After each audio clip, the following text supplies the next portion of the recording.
while. Welcome back. JR back with the continuation of Mass Effect 1. So in our last episode, uh we finished some side missions. Hey. We finished some side missions. Recruited the rest of our all but one squad mate. We also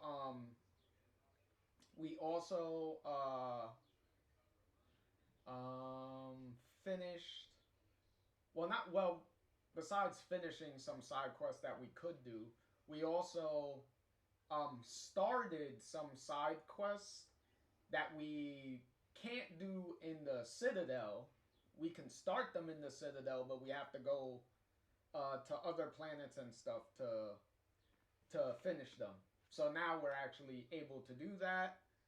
We got our evidence for to expose Saren as a traitor and a murderer. So now his Spectre status has been revoked. So now he's more of a. So now more people are now keeping an eye on any sightings of him and whatnot, and give us any leads on some stuff that he's doing, so we can track him down and try to bring Saren to justice. But considering that he's working with an army of Geth and stuff, that's obviously going to be harder to do.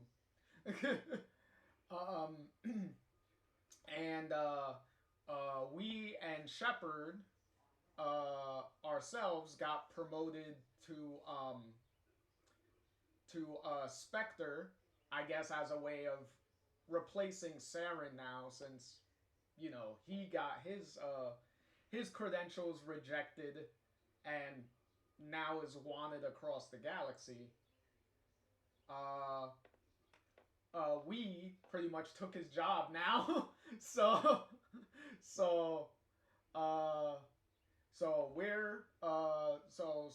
Shepard becomes the first human Spectre.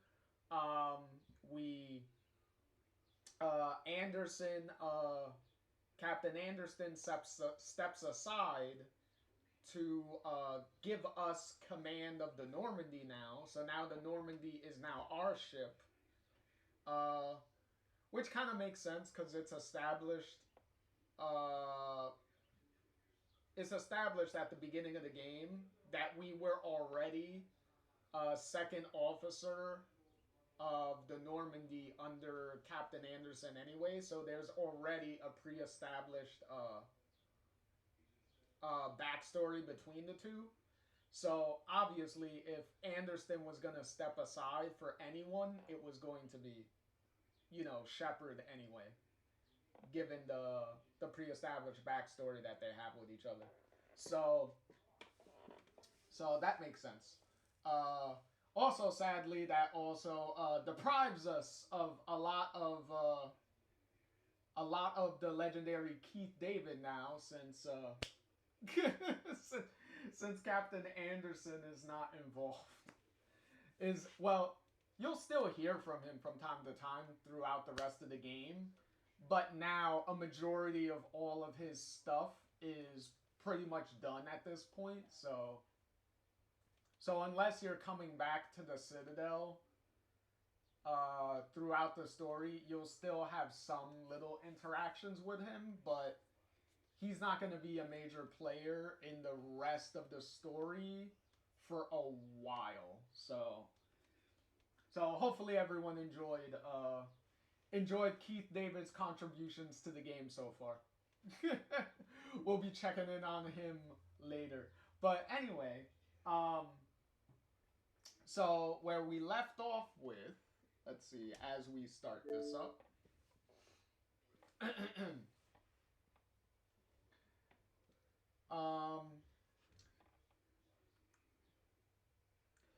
So we left off on the ship on the Normandy.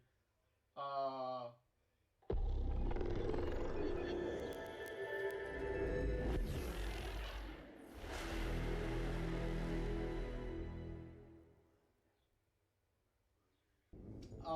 on the Normandy while we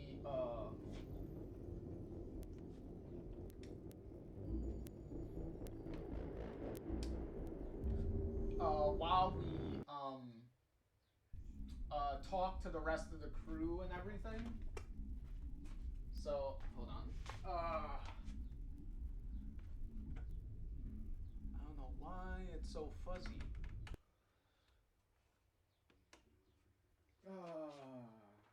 The picture wants to act up now.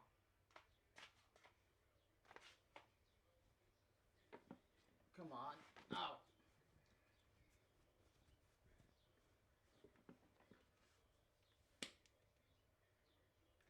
But yeah, but oh dear Lord, come on. Don't tell me it's gonna be difficult again. You were working perfectly fine. You were working perfectly fine for a while, and then now you want to be difficult. Like, come on.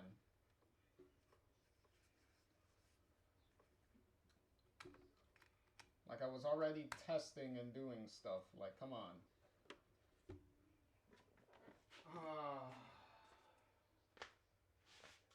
God, this is gonna give me a headache.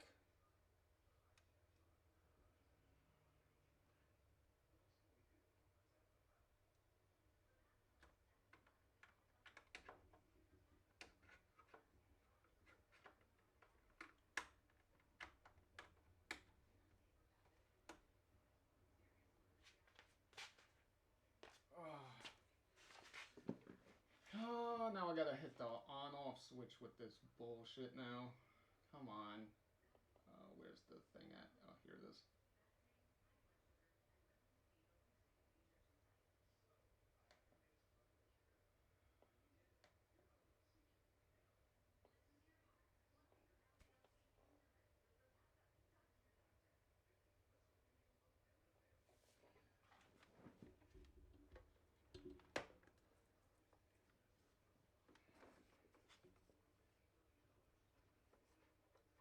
Come on. Oh, I hate when it does this shit. Oh, come on.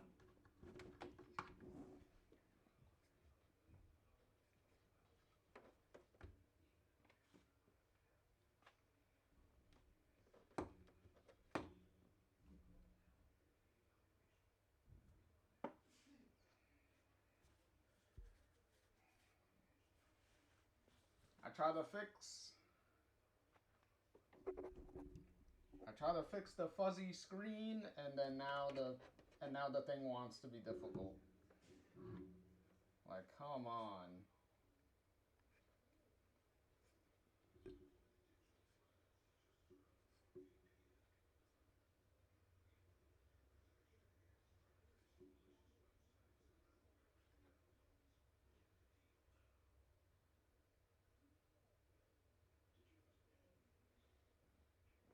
Is that thing? Yeah, it's on.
come on.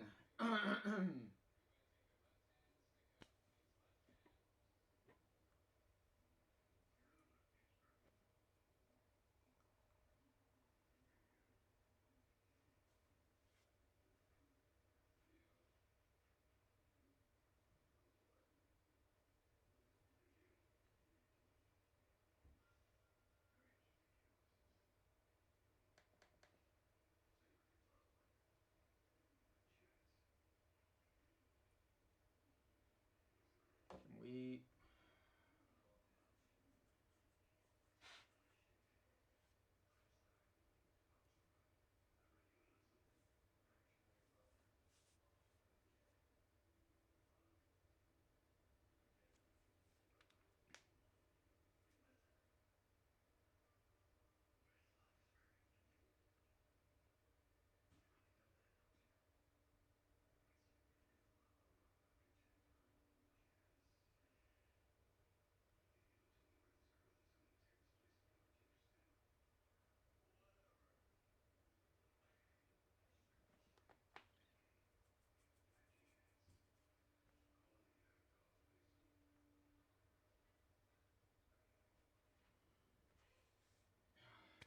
come on.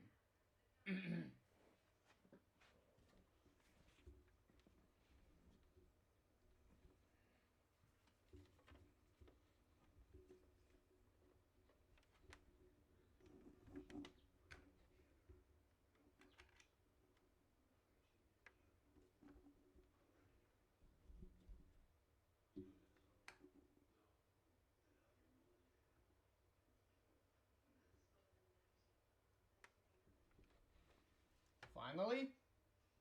No. Fuck. No, that's just a TV. Oh, come on.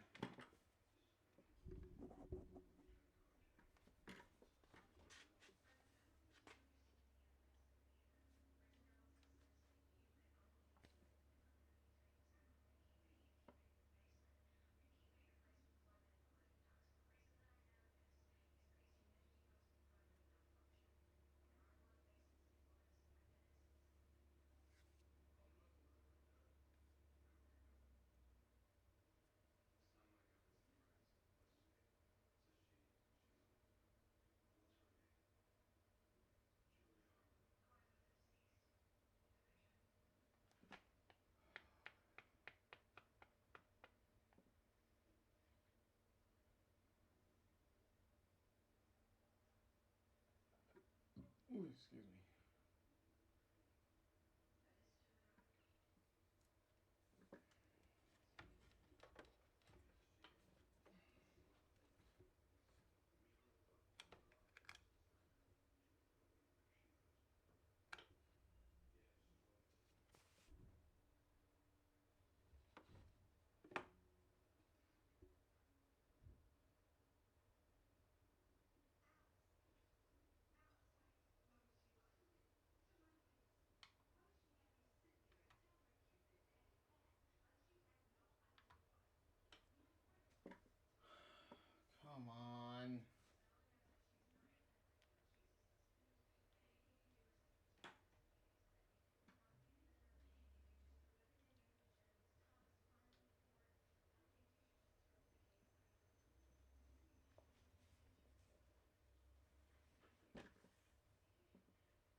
thing has not come back. Like, come on, man.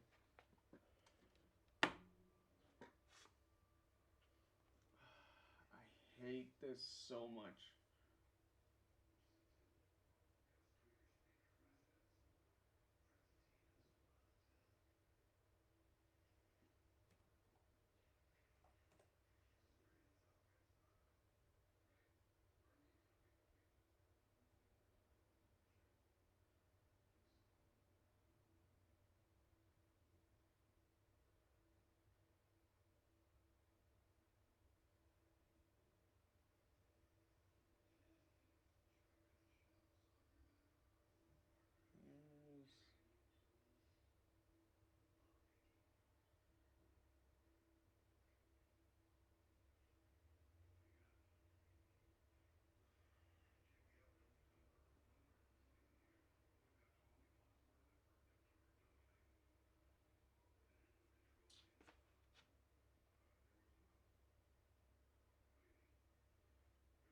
Okay, so that's clearly not working.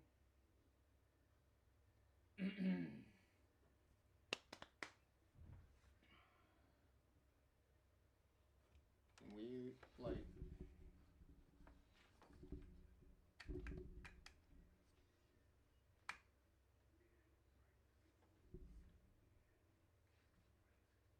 Can we, like, work? Like, I would love to work now. Like, come on.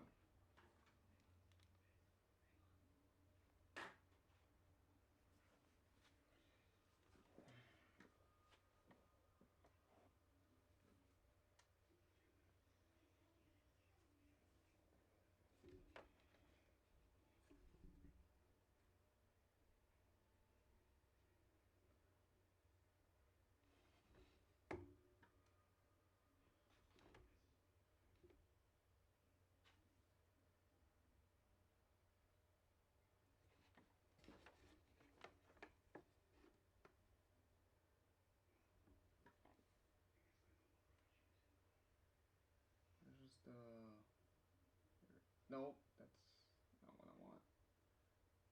Oh, there it is.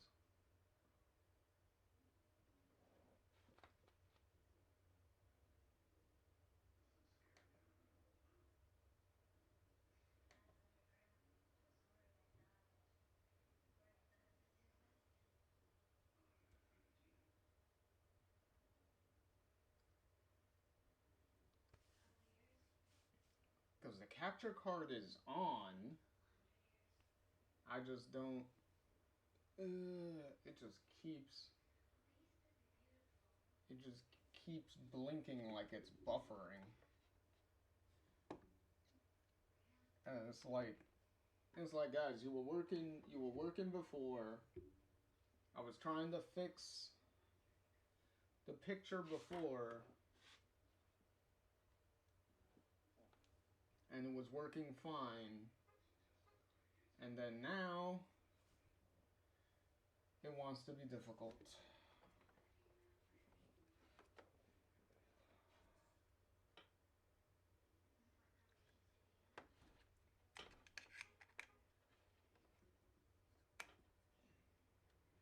You saw me checking the picture before, and the picture would pop right back up pretty quickly. Oh, finally! Whatever.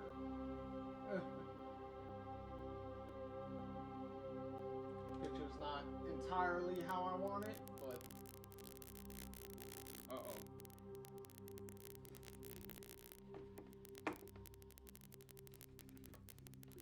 Oh, shit. That is not what I want.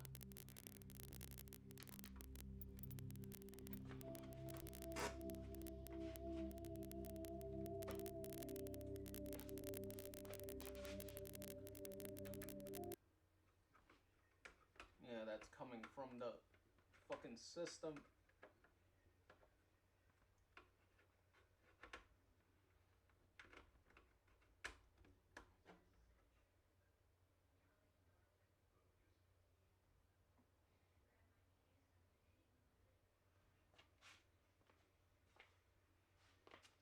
Because that fucking aggressive ass popping noise.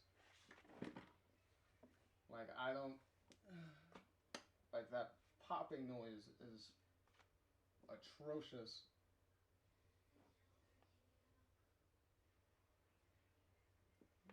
And I know it's coming from the system itself, too.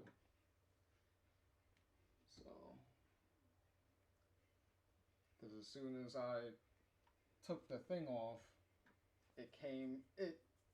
that noise stopped. So...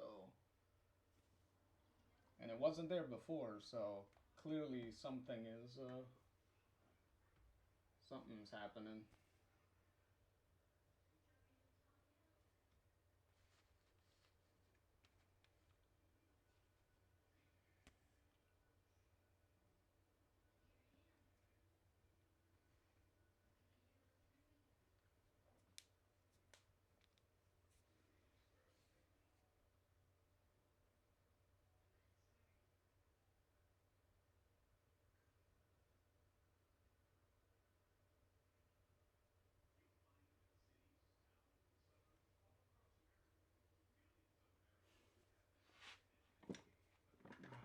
Where's the...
Okay,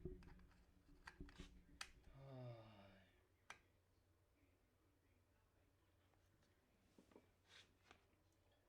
Because I was gonna put up with the picture issue, but that sound problem would start interfering with the sound.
sound is still there. Like, why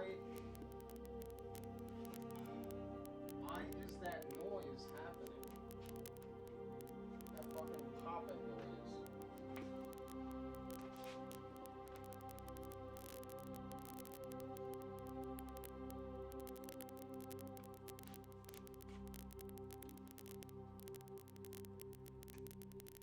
No, it's not that.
seems like we're good now.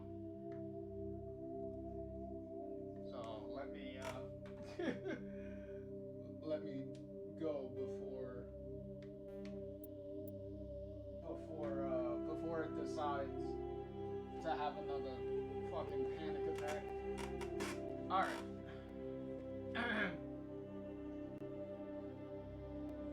All right.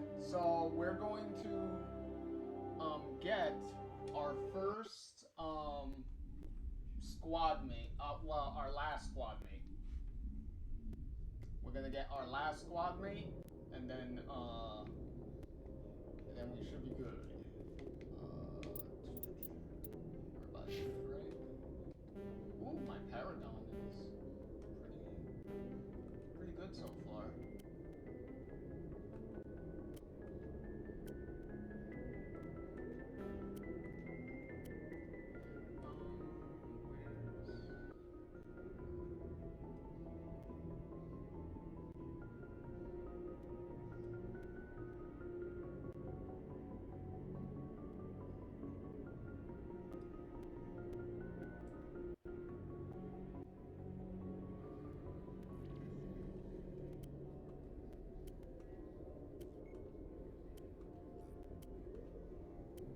Okay, that might be better.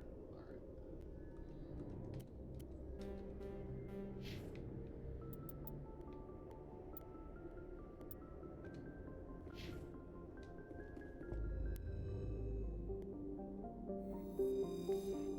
Oh wait, Joker didn't have anything for me, right? Oh, oops.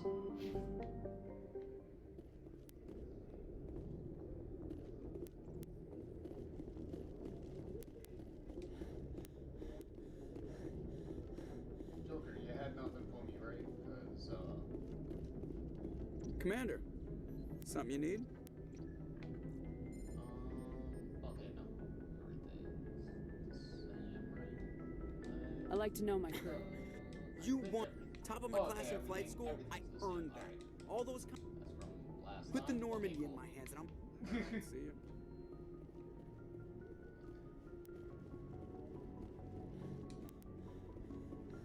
Yet again, I hate that the running outside of battle has such a short limitation.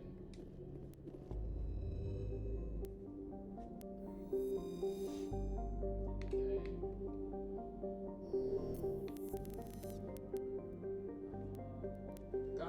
Hold on.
Okay, where's the...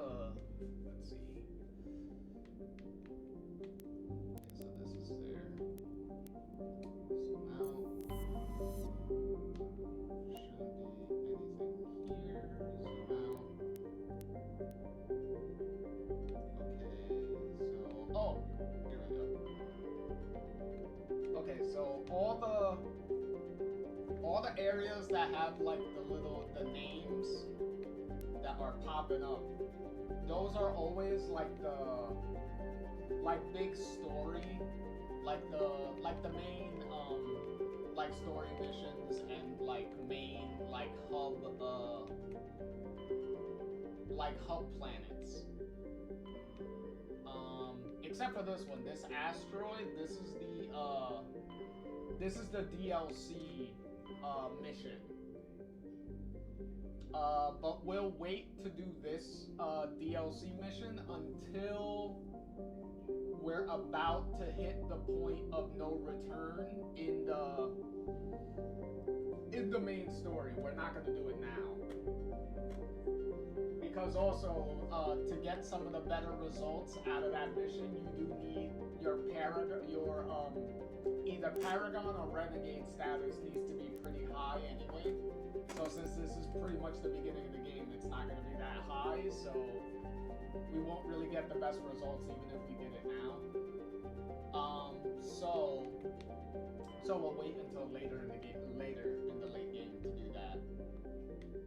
For now, we're gonna immediately go to Liara's dig site and go get her first before we do any of the other story missions. Okay, so what you do here is, okay, we know she's in one of these planets. So pretty much you're just gonna pick one.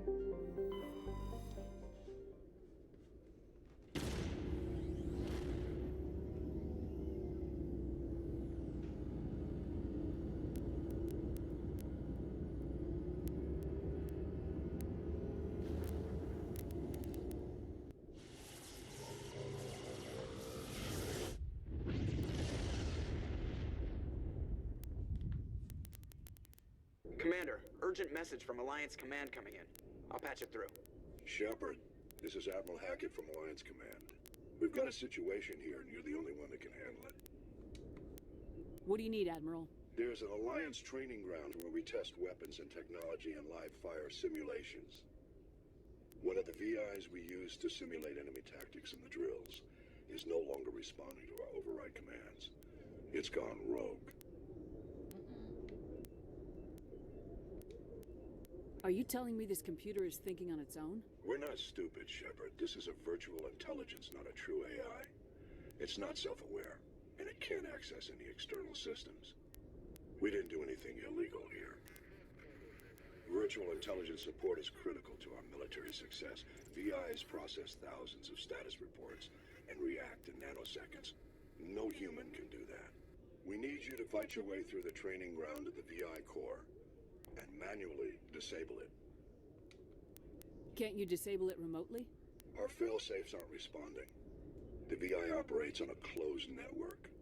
It can't affect any external systems, but we don't have any direct access to its processes.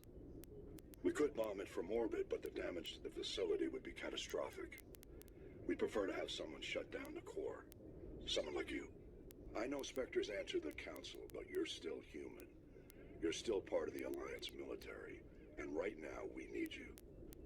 The VI controls all the facility's weapons, drones, and automated defenses.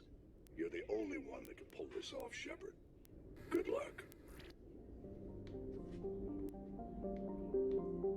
Okay, so for right now, we're not We can handle that later. We're not handling that now.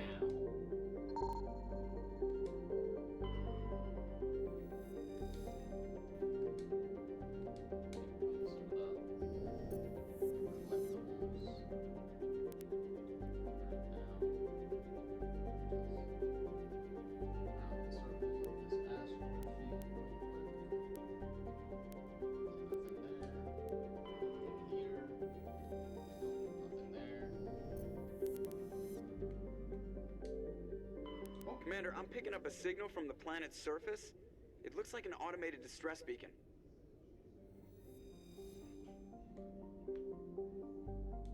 Hold on. We'll go there. Get the rest of the planets here.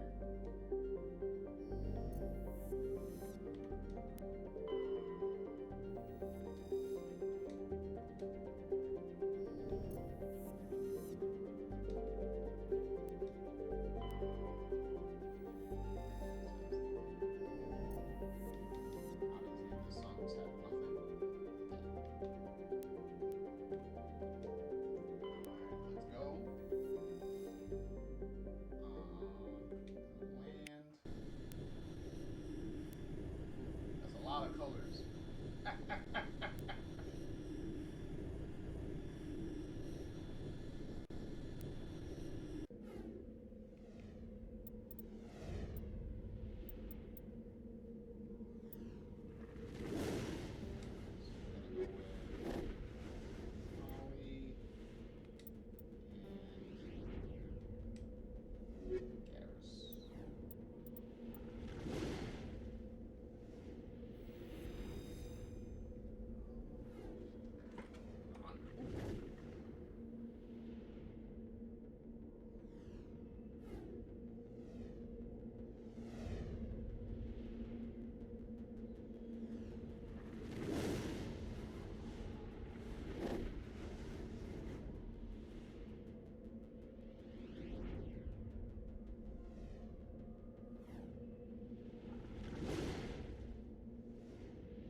Now we get to drive the Mako around.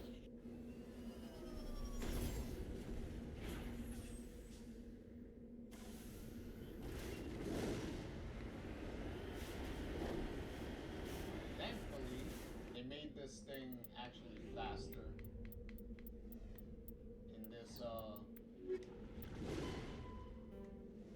In this version of Mass Effect 1, they actually made the Mako a little faster, and they gave it like thruster capability. So, because there'll be moments where you have to drive the thing up very steep hills, and that thing was extremely annoying to try to get up those hills and stuff. Anyone who's played original Mass Effect 1 would attest to that the Mako was the most annoying thing about the game, was using the Mako. So obviously they couldn't downright take it out of the game, because you do use the Mako in certain main missions too, not just the side stuff. So the best they could do is improve the Mako and make it a lot less of an annoyance. It was such a problem that when Mass Effect 2 came around, when they were developing Mass Effect 2, they completely took out the Mako from the game, because people hated it so much. So they were like, all right, let's not even bother with that this time around.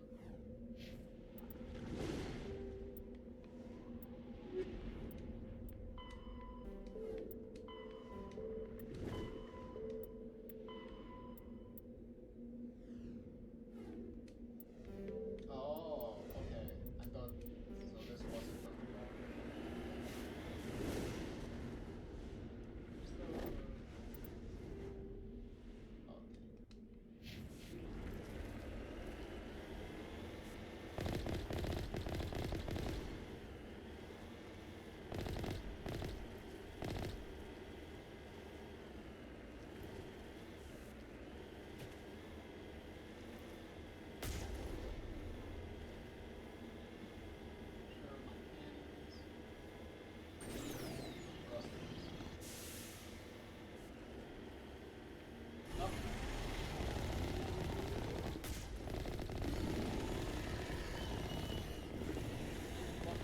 Monster Maw.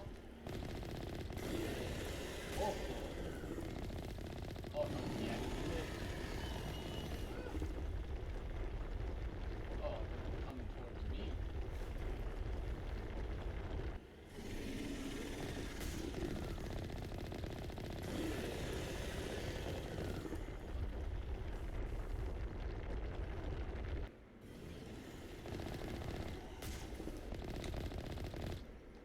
Shit, shit, shit.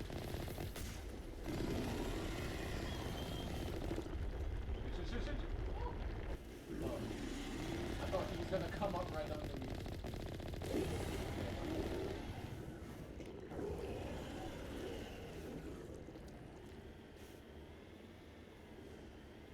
Okay, now I can check on it.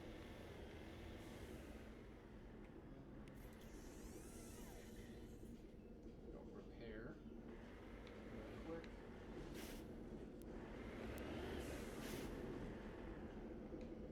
I'm on my way. The thing is too with this is Alliance soldiers. Looks like they were lured here by the distress beacon. Depending on the planet. These men were under Admiral Kahoku's command. He'd want to know what happened here. Okay, I can tell him when we get back to the Citadel. Let me look this up.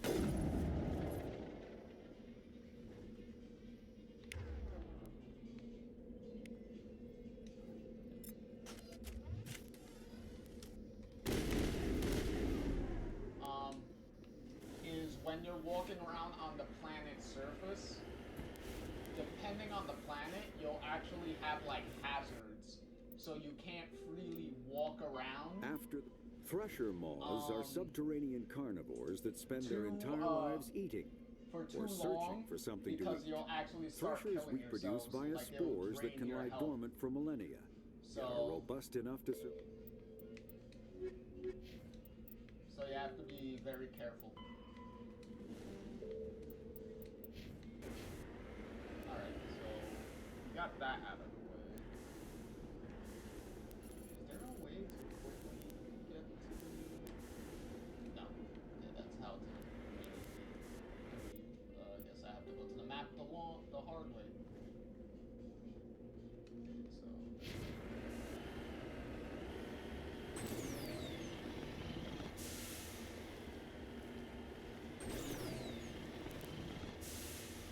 This is another thing that makes made the Mako so annoying for people.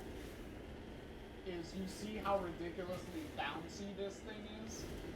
Like this thing is bouncing and jumping around all over the place. Like that's what severely annoyed people about this.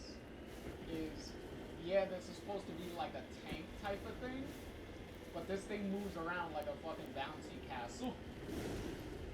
Believe it or not, this was way worse in the original version. Like, I believe the bounce and stuff of this was a lot more.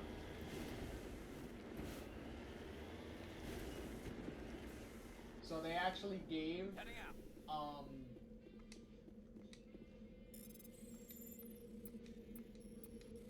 so they actually gave, this version of the,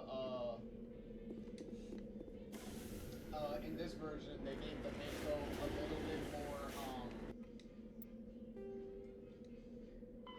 little bit more, like, weight, so that way it's not bouncing around as ridiculous as it was.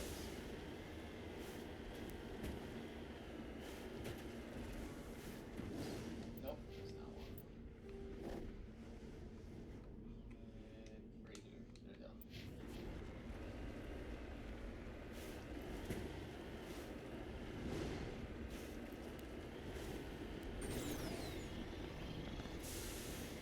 Also,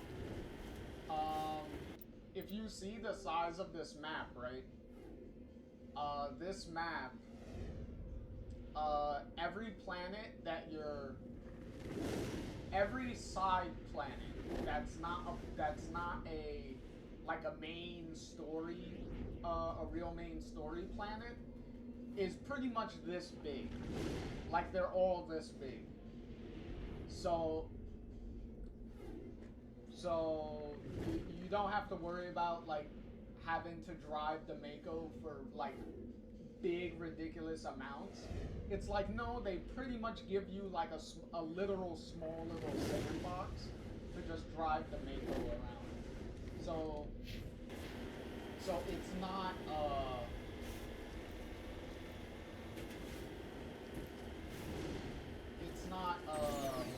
extremely,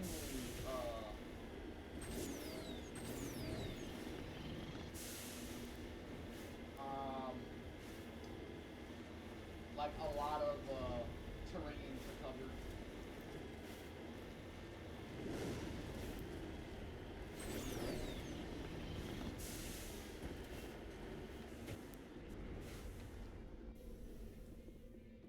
Because pretty much all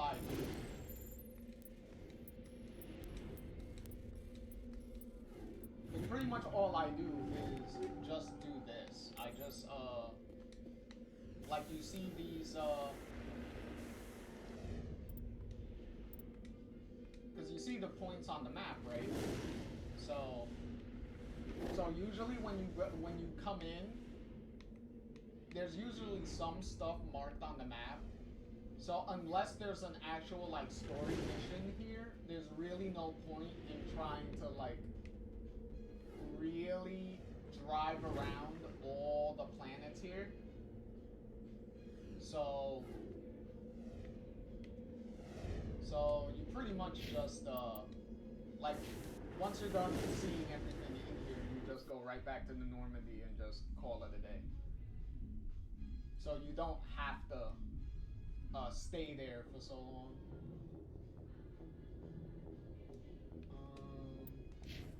Like you can drive around and explore if you want to, but there's not the biggest reason to. Alright, so we finished here, so now we gotta jump over here because we have to find where, in which system we are in.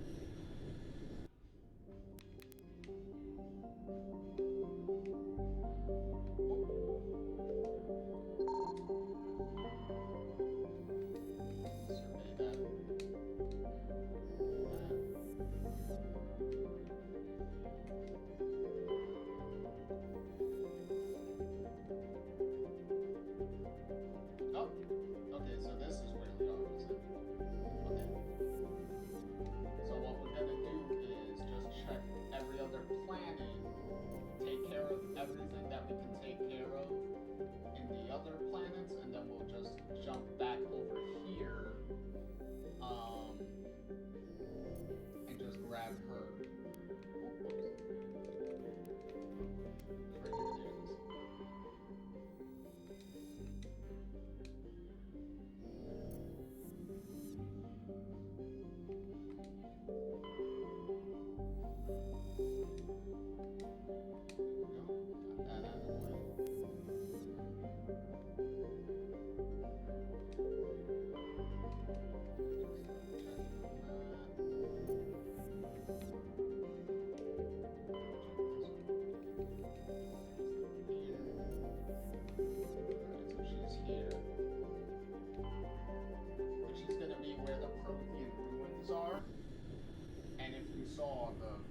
Right here it is. In the description of the planet, it talks about Prothean ruins being there, so that's where she has to be.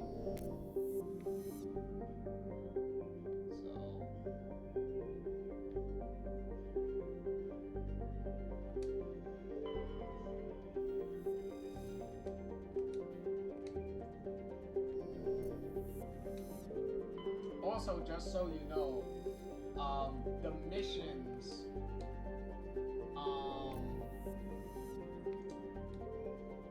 The galaxies and the little solar systems that you can go to, well, not galaxies, but the solar systems that you can, the other solar systems that you can go into, some of them are actually, I believe some of them are hidden, and they only will show up if you're able to find like the story, either a story mission that will unlock it, or there are like side missions that will also unlock other systems that you can explore. So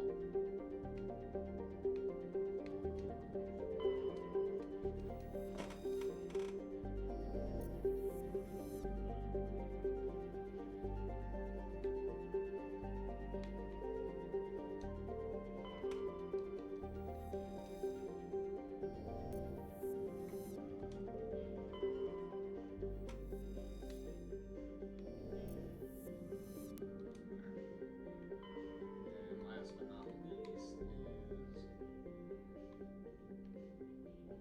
here.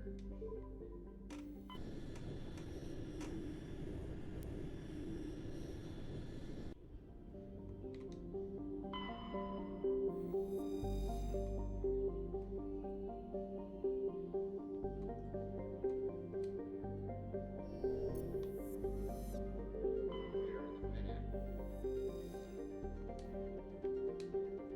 DGR writing.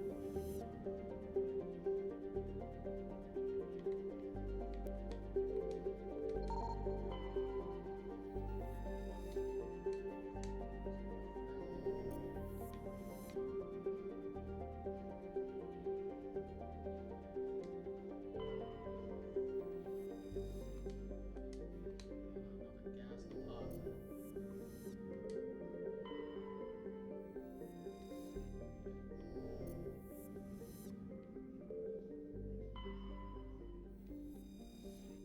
Alright, so let's land on this area. See at the very top of the description it says warning pressure hazard. So if I leave the Mako, like I will have a time limit to hurry up and get back in the Mako, so you can't really go too far from it.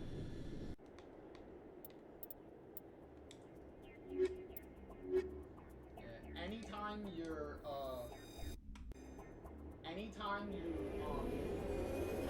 going down to like a planet, or you're going into the Citadel or anything, you always reset your squad. Like you have to pick your squad members all over again.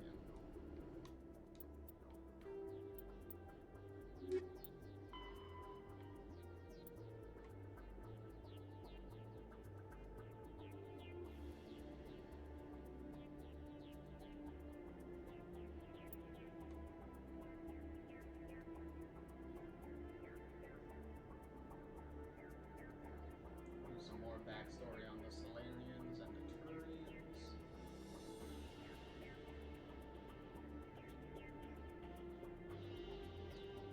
I really like the amount of work that BioWare put into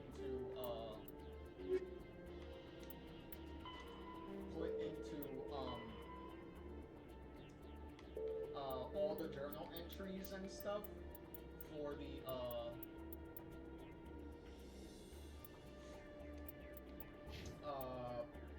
like to establish all the races and everything. Like I really like that they the amount of work they put into that. But they put in so much like attention to detail and stuff, and giving all these alien, or especially the major alien races, like ones that were actually like part of your like your squad and everything. Giving them like some good detail and whatnot, so that way that it makes the world feel even more like real and lived in. So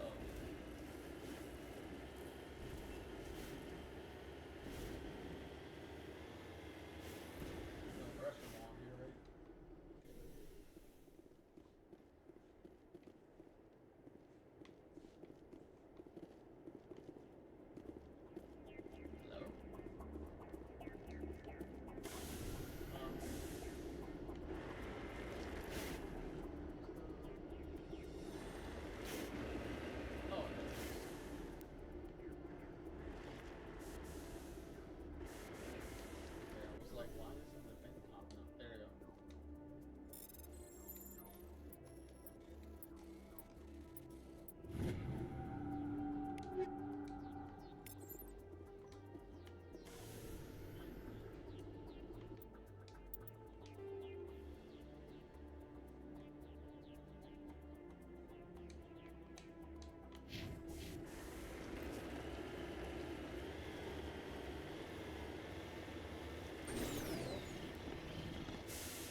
look at how much hang time he got.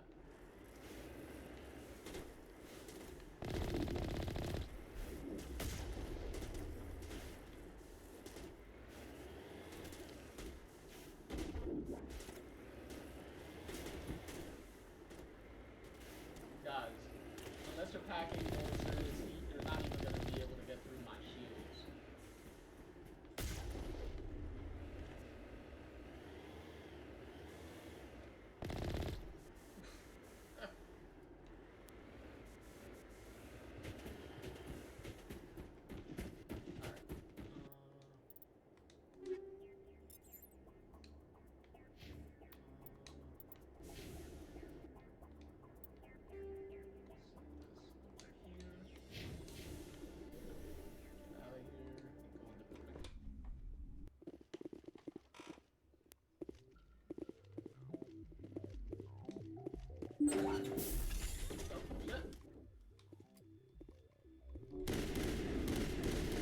Relax, relax, relax.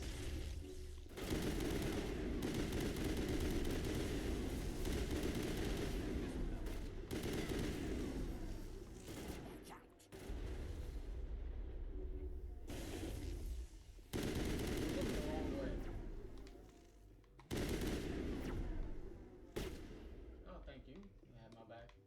Oh, oh, oh. Oh, a slaver. Oh, we got slave traders over here.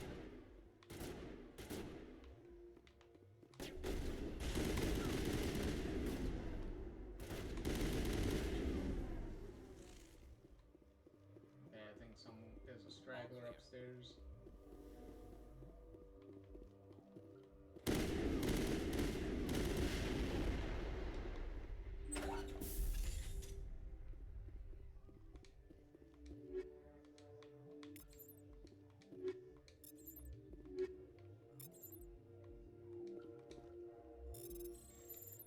Oh, shit. Try again.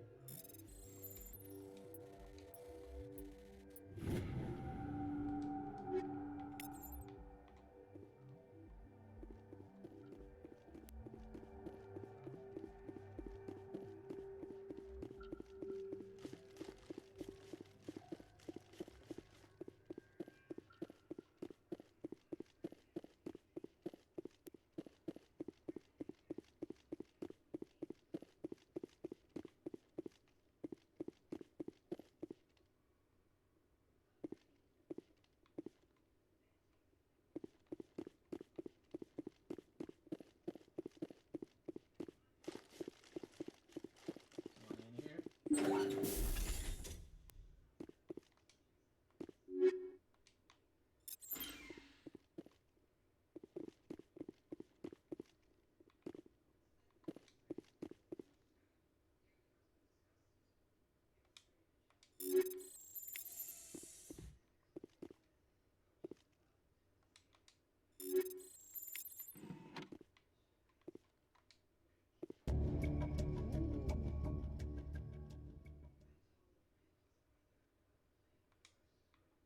Ah, see? Now we can go back and confront the Asari that was at the bar that we couldn't talk to before. Now we can confront her about some shady stuff that she's doing. Ha ha ha ha. Alright. So we can junk that. Junk that. Okay, we got Banshee 3. We can get rid of these 9s. Oops. That's fine. Crossfire. Oh, we got a bunch of crossfires. Those.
to... Okay, here they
are.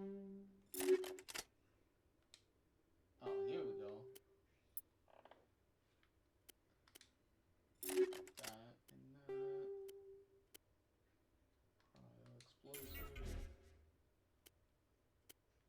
High explosive. Okay, I need that for later. There you go. Ooh, that took a minute. Oh, shit. Come on, stop. Alright. Now we can get the hell out of here.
See, unless you're driving around and you actually see something on the mini-map, there's really no reason to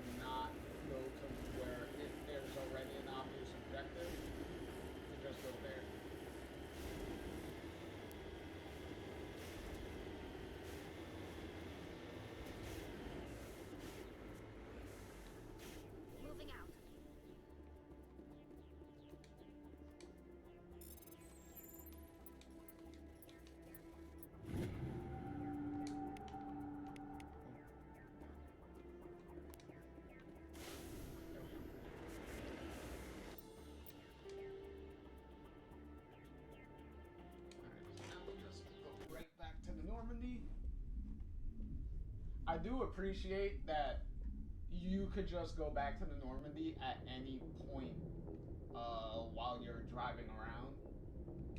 So you don't have to worry about like, oh, I have to drive this to this specific like landing zone or whatnot. Like no, you could just go. You could just get the hell out and leave.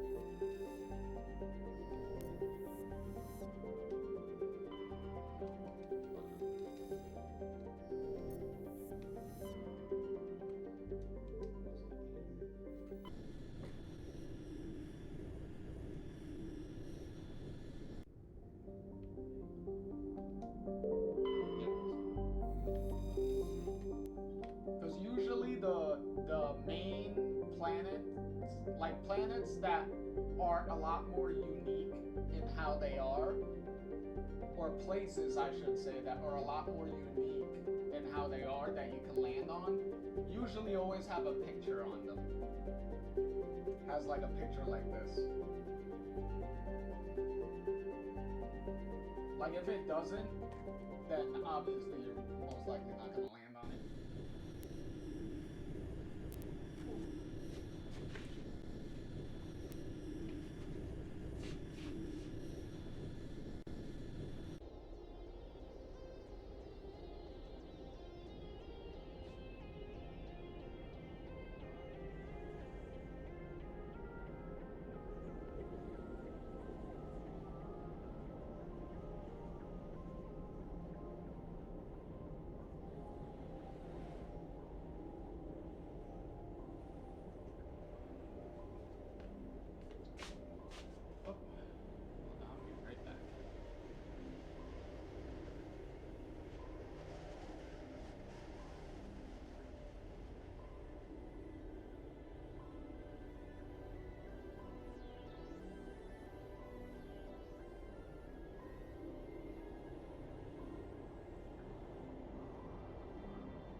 charts.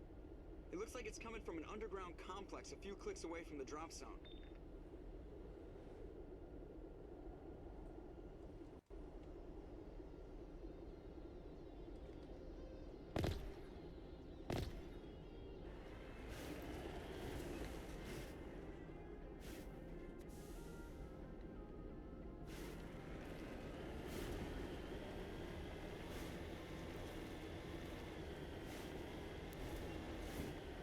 Careful we don't go in the lava, because that's pretty much instant death.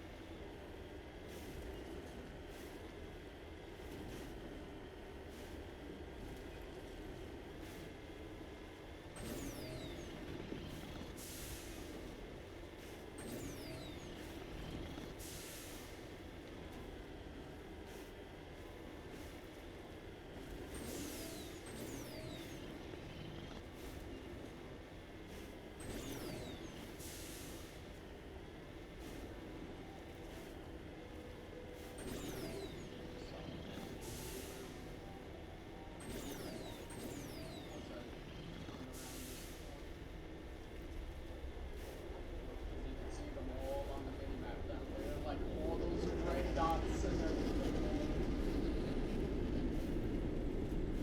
Oh, I guess we're gonna be getting some surprises now.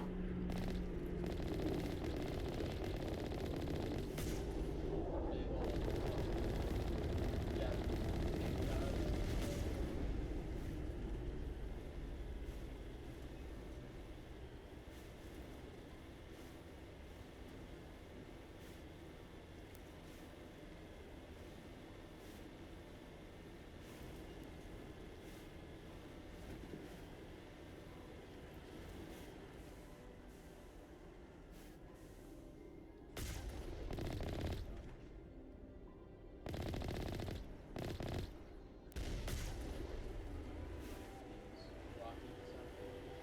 Trying to knock down the front door seems stupid. Maybe we can find a side window?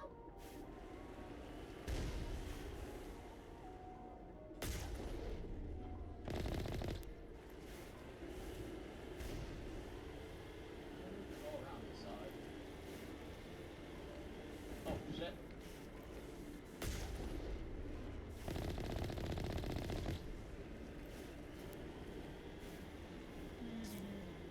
Hey, guys.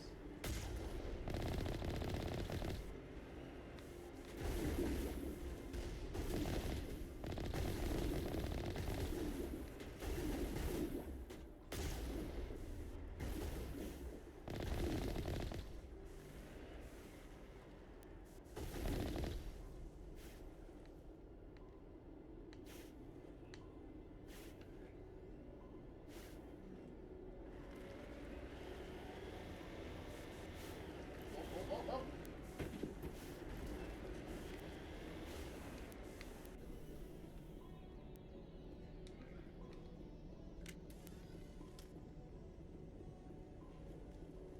Come on, guy, I know you're here. Get out of here.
Oh, come on.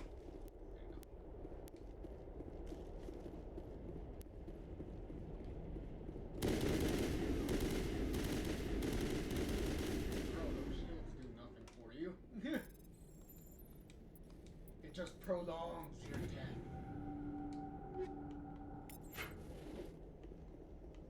All targets down.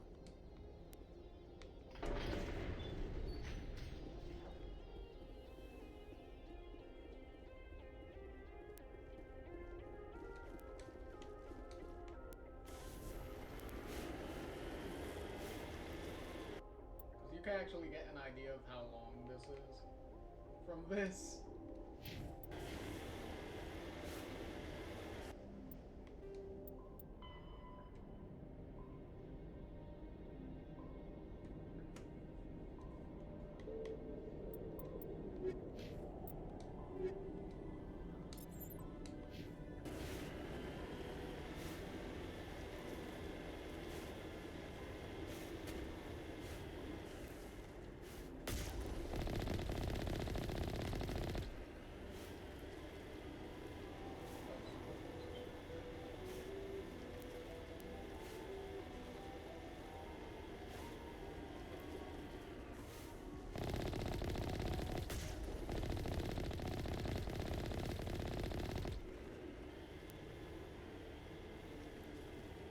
His little pieces of the still ragdolling around.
Good thing none of this stuff on the Mako has any, like, ammo or anything.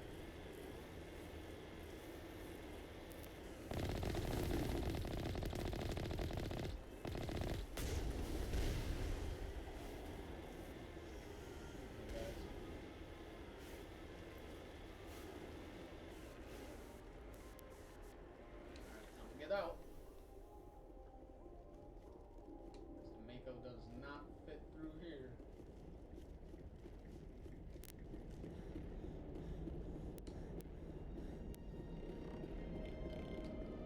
Hey guys.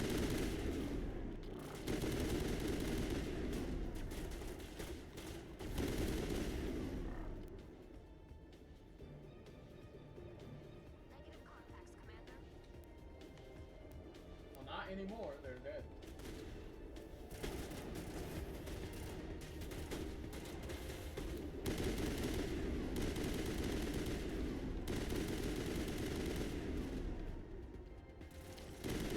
Sniper guy I still gotta worry about. But some of those guys can instantly take your shields away.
guys. I hate these fucking monkeys.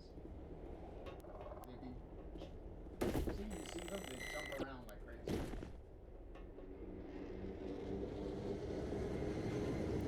They're more of a noise than anything. See, and then having to fight these guys on foot instead of on paper is also just as annoying.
We'll be able to revive.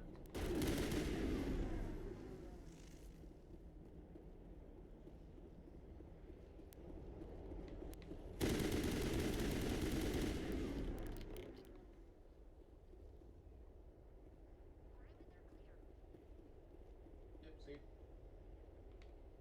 Once they're out of combat, they'll revive themselves pretty much.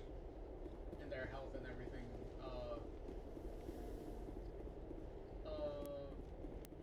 restores itself when you're out of combat anyway, so they'll be fine.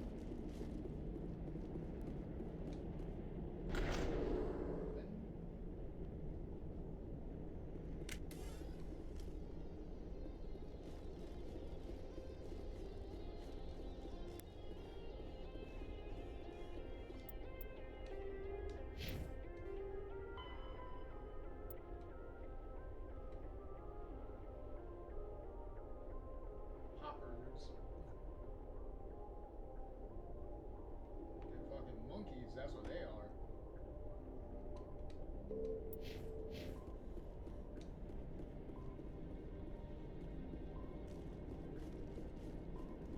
Oh, shit.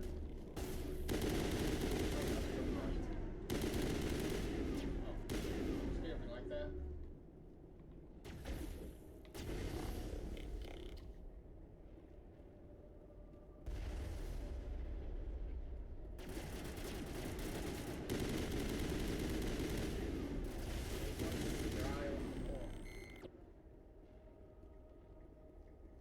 Area secured.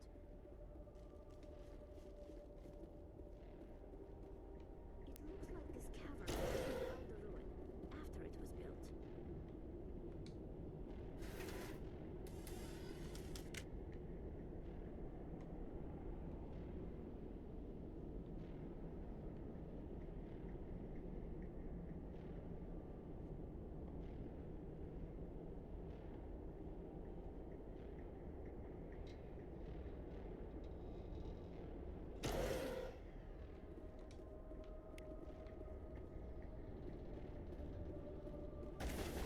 Shit.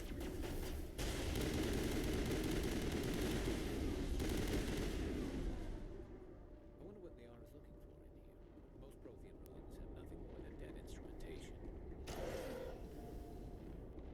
Oh, well, that's definitely what we're here to find out, Garrus. Is what exactly we are doing here anyway.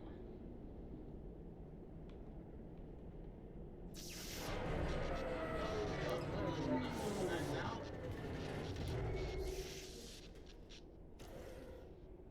Because the elevator just died.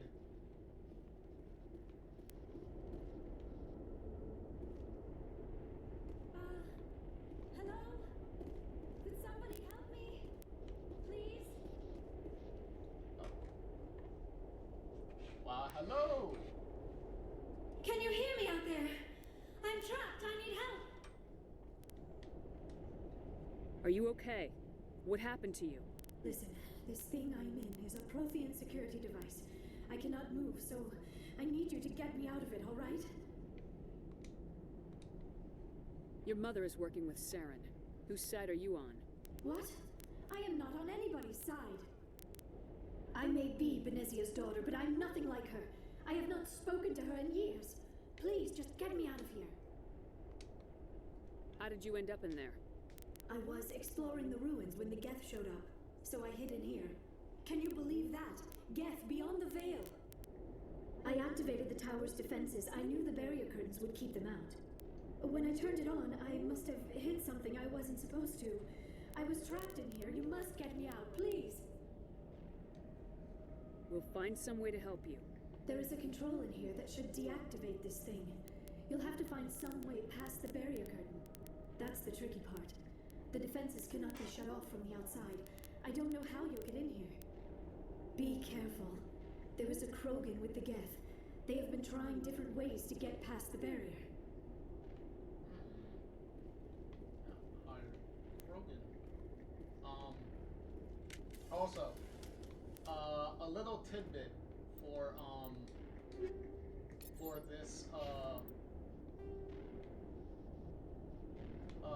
this part here. If you do the other two main missions before doing Liara's mission here, by the time you come to her after doing those other two missions, she will have been trapped in this thing for a really long time. So she'll have already started kind of going a little crazy.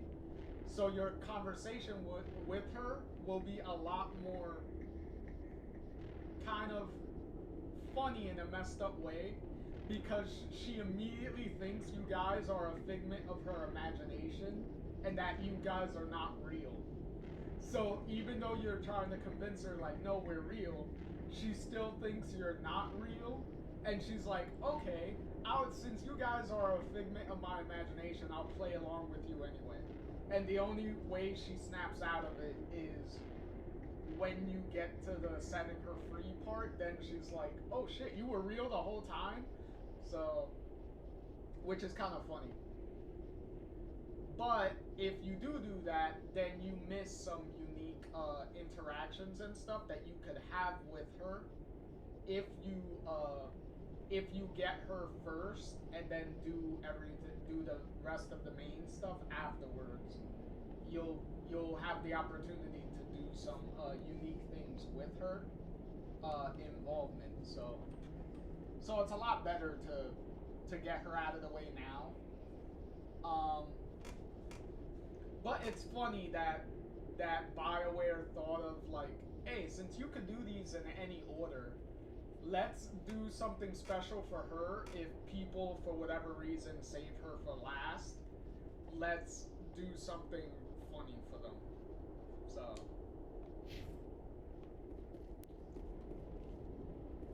Over there!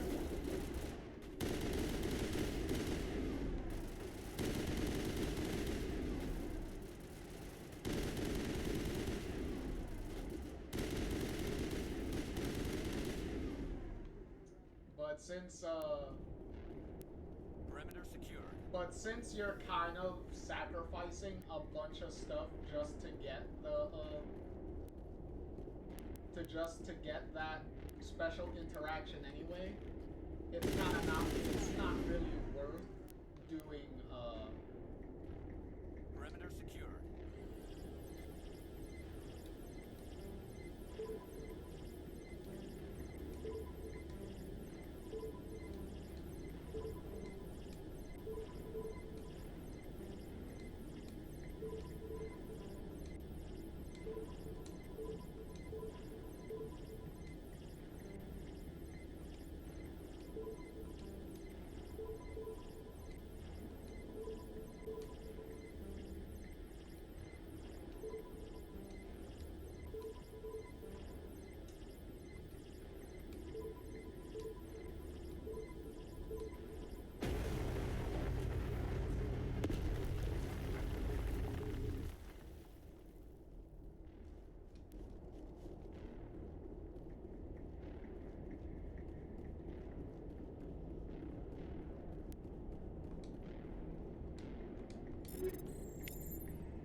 Oh, how did you get in here?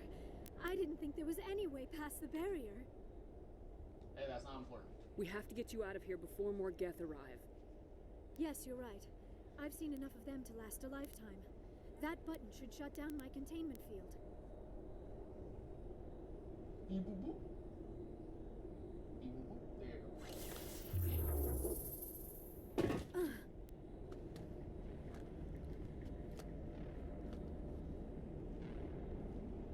Any idea how we get out of this place? There is an elevator back in the center of the tower. At least I think it's an elevator. It should take us out of here. Come on! Well, we did use it to go up, so... I still cannot believe all this. Why would the Geth come after me? Do you think Benezia's involved? Saren's looking for the conduit. You're a Prothean expert. He probably wants you to help him find it. The conduit? But I don't know... What the hell was that? These ruins are not stable. That mining laser must have triggered a seismic event. We have to hurry. The whole place is caving in. Joker, get the Normandy airborne and lock in on my signal. On the double, mister. Aye, aye, Commander. Secure and away. ETA 8 minutes. He needs to move faster.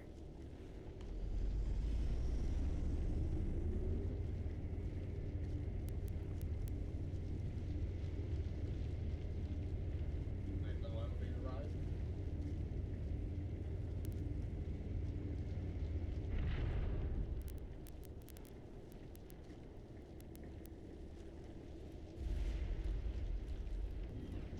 Well, there's the Krogan she talked about.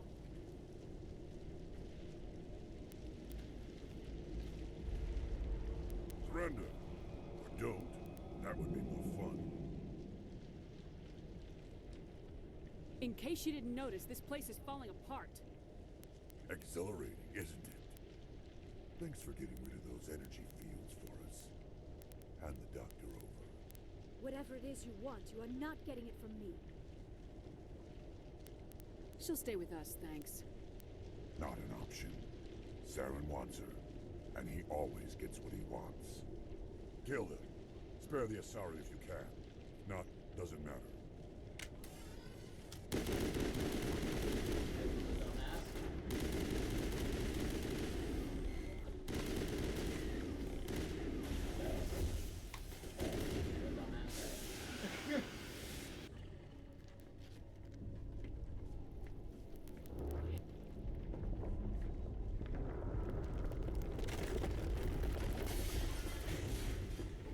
Everyone move your ass.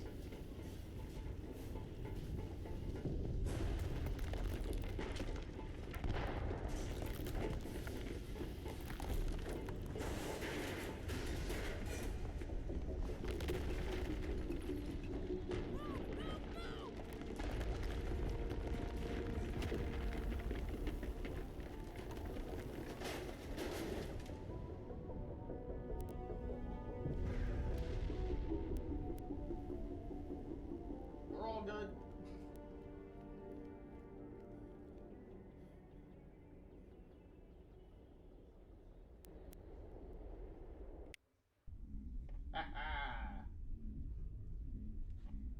We rock their world. Too close, Commander. 10 more seconds we would have been swimming in molten sulfur. The Normandy isn't equipped to land in exploding volcanoes. They tend to fry our sensors and melt our hull. Just for future reference. We almost died out there, and your pilot is making jokes? Joker pulled our asses out of there. I think he's earned the right to a few bad jokes. I see. It must be a human thing. I don't have a lot of experience dealing with your species, Commander. But I am grateful to you. You saved my life back there, and not just from the volcano. Those Geth would have killed me or dragged me off to Saren. What did Saren want with you? Do you know something about the conduit? Only that it was somehow connected to the Prothean extinction. That is my real area of expertise. I have spent the past 50 years trying to figure out what happened to them. Just how old are you exactly? I hate to admit it, but I am only 106. Damn! I hope I look that good when I'm your age. A century may seem like a long time to a short-lived species like yours, but among the Asari I am barely considered more than a child.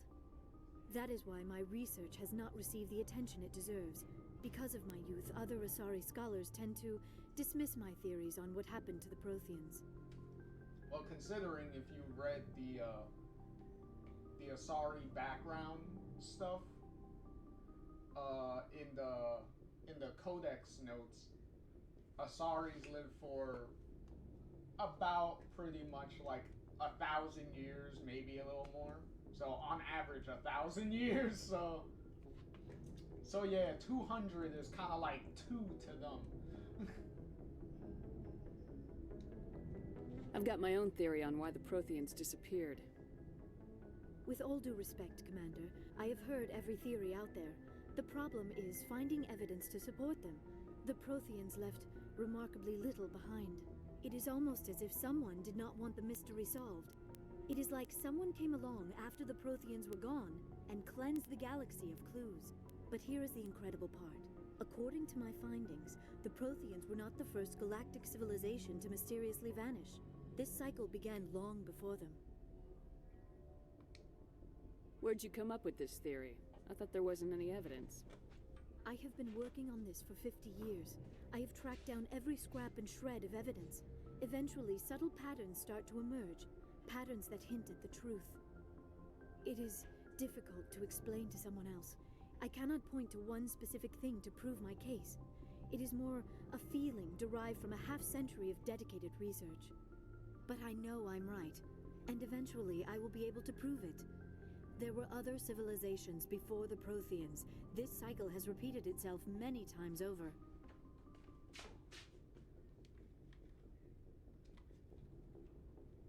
If the Protheans weren't the first, then who was?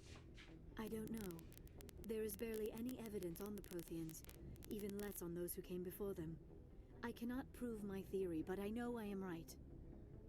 The galaxy is built on a cycle of extinction. Each time a great civilization rises up, it is suddenly and violently cast down. Only ruins survive.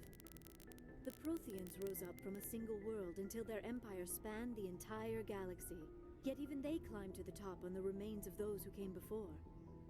Their greatest achievements, the mass relays and the Citadel, are based on the technology of those who came before them.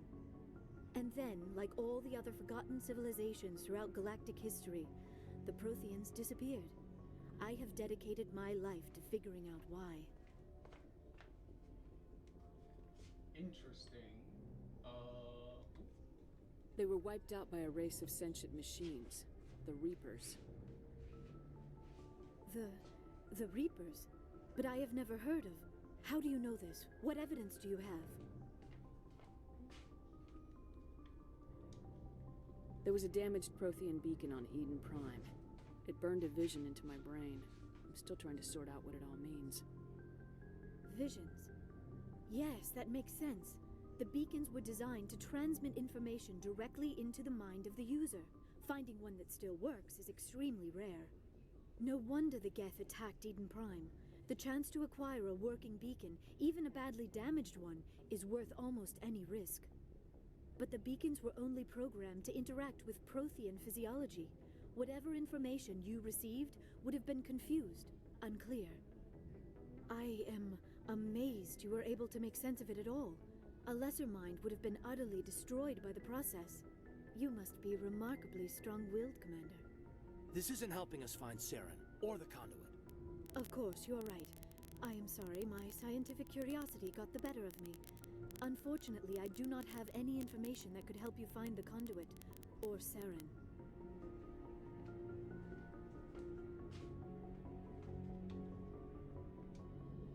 I don't know why Saren wanted you out of the picture, but I think we'll be a lot better off if we bring you along. Thank you, Commander. Saren might come after me again. I cannot think of anywhere safer than here on your ship. And my knowledge of the Protheans might be useful later on. And her biotics will come in handy when the fighting starts. And Rex chiming in with the warrior analysis here. Only thinking of the combat. Good to have you on the team, Liara. Thank you, Commander. I am very grateful. Oh, I am afraid I am feeling a bit lightheaded. When was the last time you ate or slept? Dr. Chakwa should take a look at you. It is probably just mental exhaustion, coupled with the shock of discovering the Prothean's true fate. I need some time to process all this. Still, it could not hurt to be examined by a medical professional. It will give me the chance to think things over. Are we finished here, Commander? Yes. Yes, we are. We can talk again after you've seen the doctor. The rest of you, dismissed. Mission reports are filed, Commander. You want me to patch you through to the Council? Patch him through, Joker. Setting up the link now, Commander. We've received your report, Commander. I understand Dr. Tassoni is on the Normandy. I assume you're taking the necessary security precautions. Liara's on our side. The Geth were trying to kill her.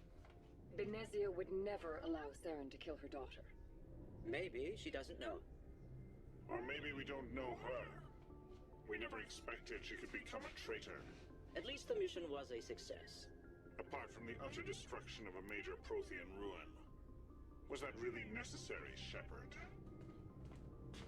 Hey, it's not like I meant for that to happen. What are you fucking grilling me for? The Geth were crawling all over those ruins. We were lucky to make it out alive. Of course, Commander. The mission must always take priority. Good luck, Commander. Remember, we are all counting on you.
Firepower.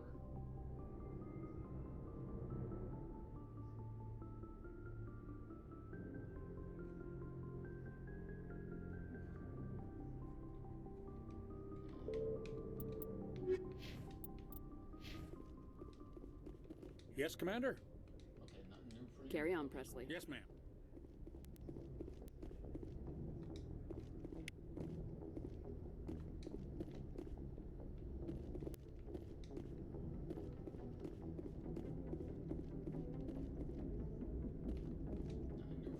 I prefer gold to silver, you know, for my metal. I figured you'd recommend me for one since I, pulled your boots out of the fire.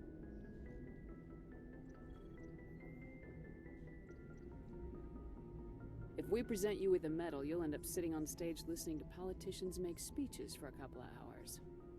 That's a good point. They'd probably make me shave, too.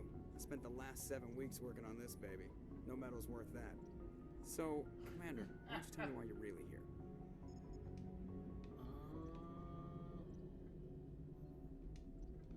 How's the Normandy performing? She's the best ship in the fleet. Balance isn't what you'd expect. Takes a while to get used. The Normandy's probably too much ship for your average Alliance pilot, Commander. Lucky for you, cool. I'm I have to go. Alright, see ya.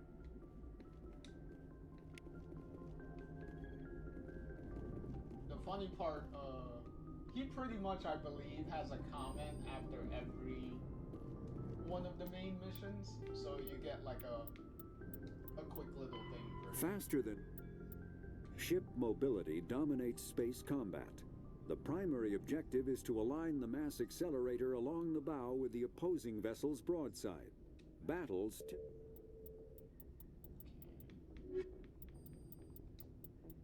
Ooh, excuse me.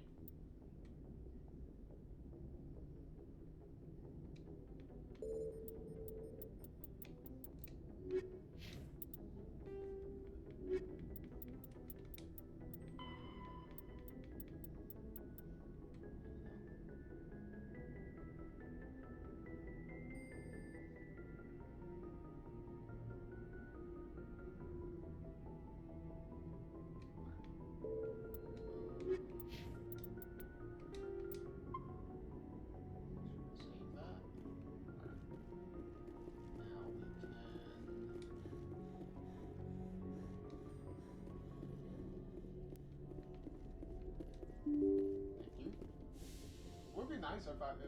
Sadly, we don't have the option to like salute them back. Like they salute us, but we don't have the option to like salute back to, or like some type of like acknowledgement that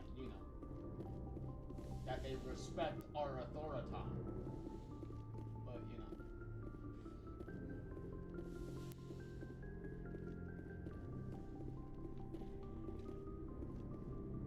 anything new for you? Because I always have to check after every main mission to see if there's. Commander, do you have a minute? Yeah, what's going on? I always make time for my officers. Off the record, I think there's something wrong here. This Saren is looking for records on some kind of galactic extinction, but we can't get backup from the Council?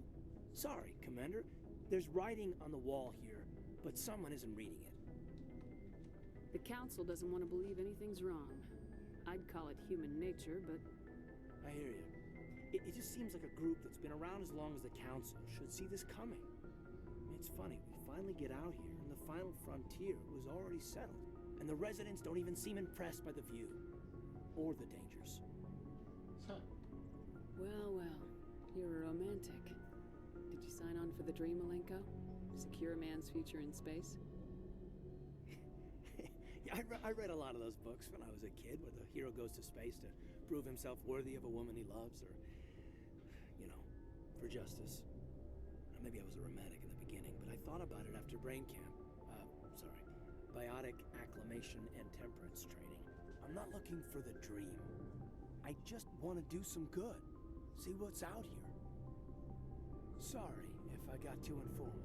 Protocol wasn't a big focus back in Bot. Tell me about it. Biotic acclimation and temperance didn't last past the airlock. To the kids they hauled in, it was brain camp. Sorry, hauled in is unkind. We were encouraged to commit to an evaluation of our abilities so an understanding of biotics could be compiled. There are worse results of accidental exposure to element 0 in the womb. Beats the brain tumors some kids grew up with.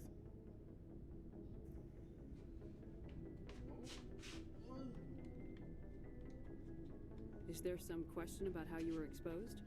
My mother was downwind of a transport crash. It was before there were human biotics, a little after the discovery of the Martian ruins. It only gets iffy around 63 when Kinetics was running out of first-gen subjects. Until then, they'd relied on accidentals. A bunch of guys in suits show up at your door after school, and next thing you know, you're out on Jump Zero.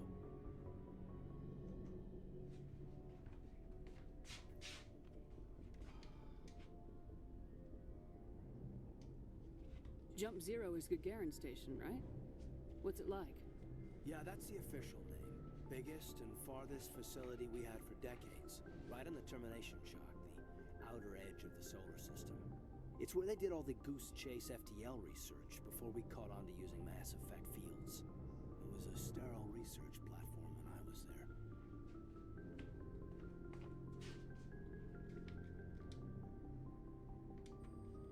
There were other kids in the same boat, right? At least you weren't alone out there. That's true. We did have a little circle to get together every night before lights out.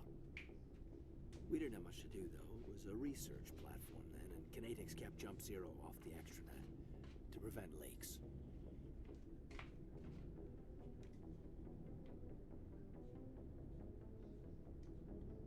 Then you must have had plenty of time to get to know each other. Yeah, we'd sit around and bull every night after dinner, play cards or network games. There was this girl named Rana, who had a little circle grow up around her. She was from Turkey. Her family was very rich. But she was smart and charming as hell. Beautiful, but not stuck up about it. Like you, I guess. Yeah.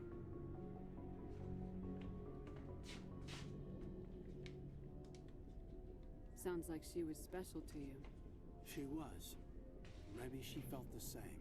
But things never felt together. Training, you know.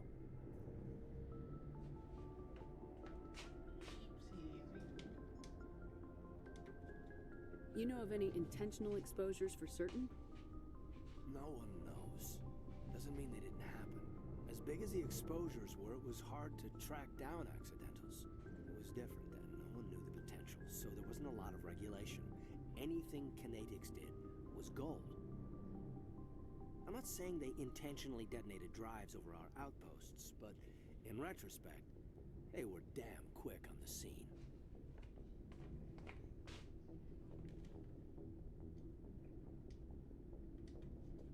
Jump Zero's a long way from home. What was it like? The grand gateway to humanity looks a lot better in the vids. Anyway, this was supposed to be a casual debrief, not a bull session about stuff that happened years ago.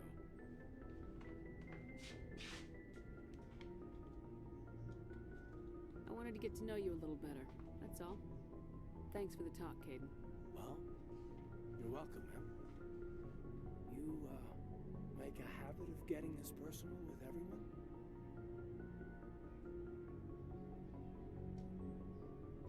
No, I don't. We'll talk again later. I'll need some time to process that, Commander. But, yeah, I'd like that.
So, since now we recruited everybody on the team, might as well say this now.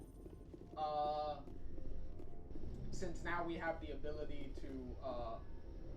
to fully do the romances, in the game now.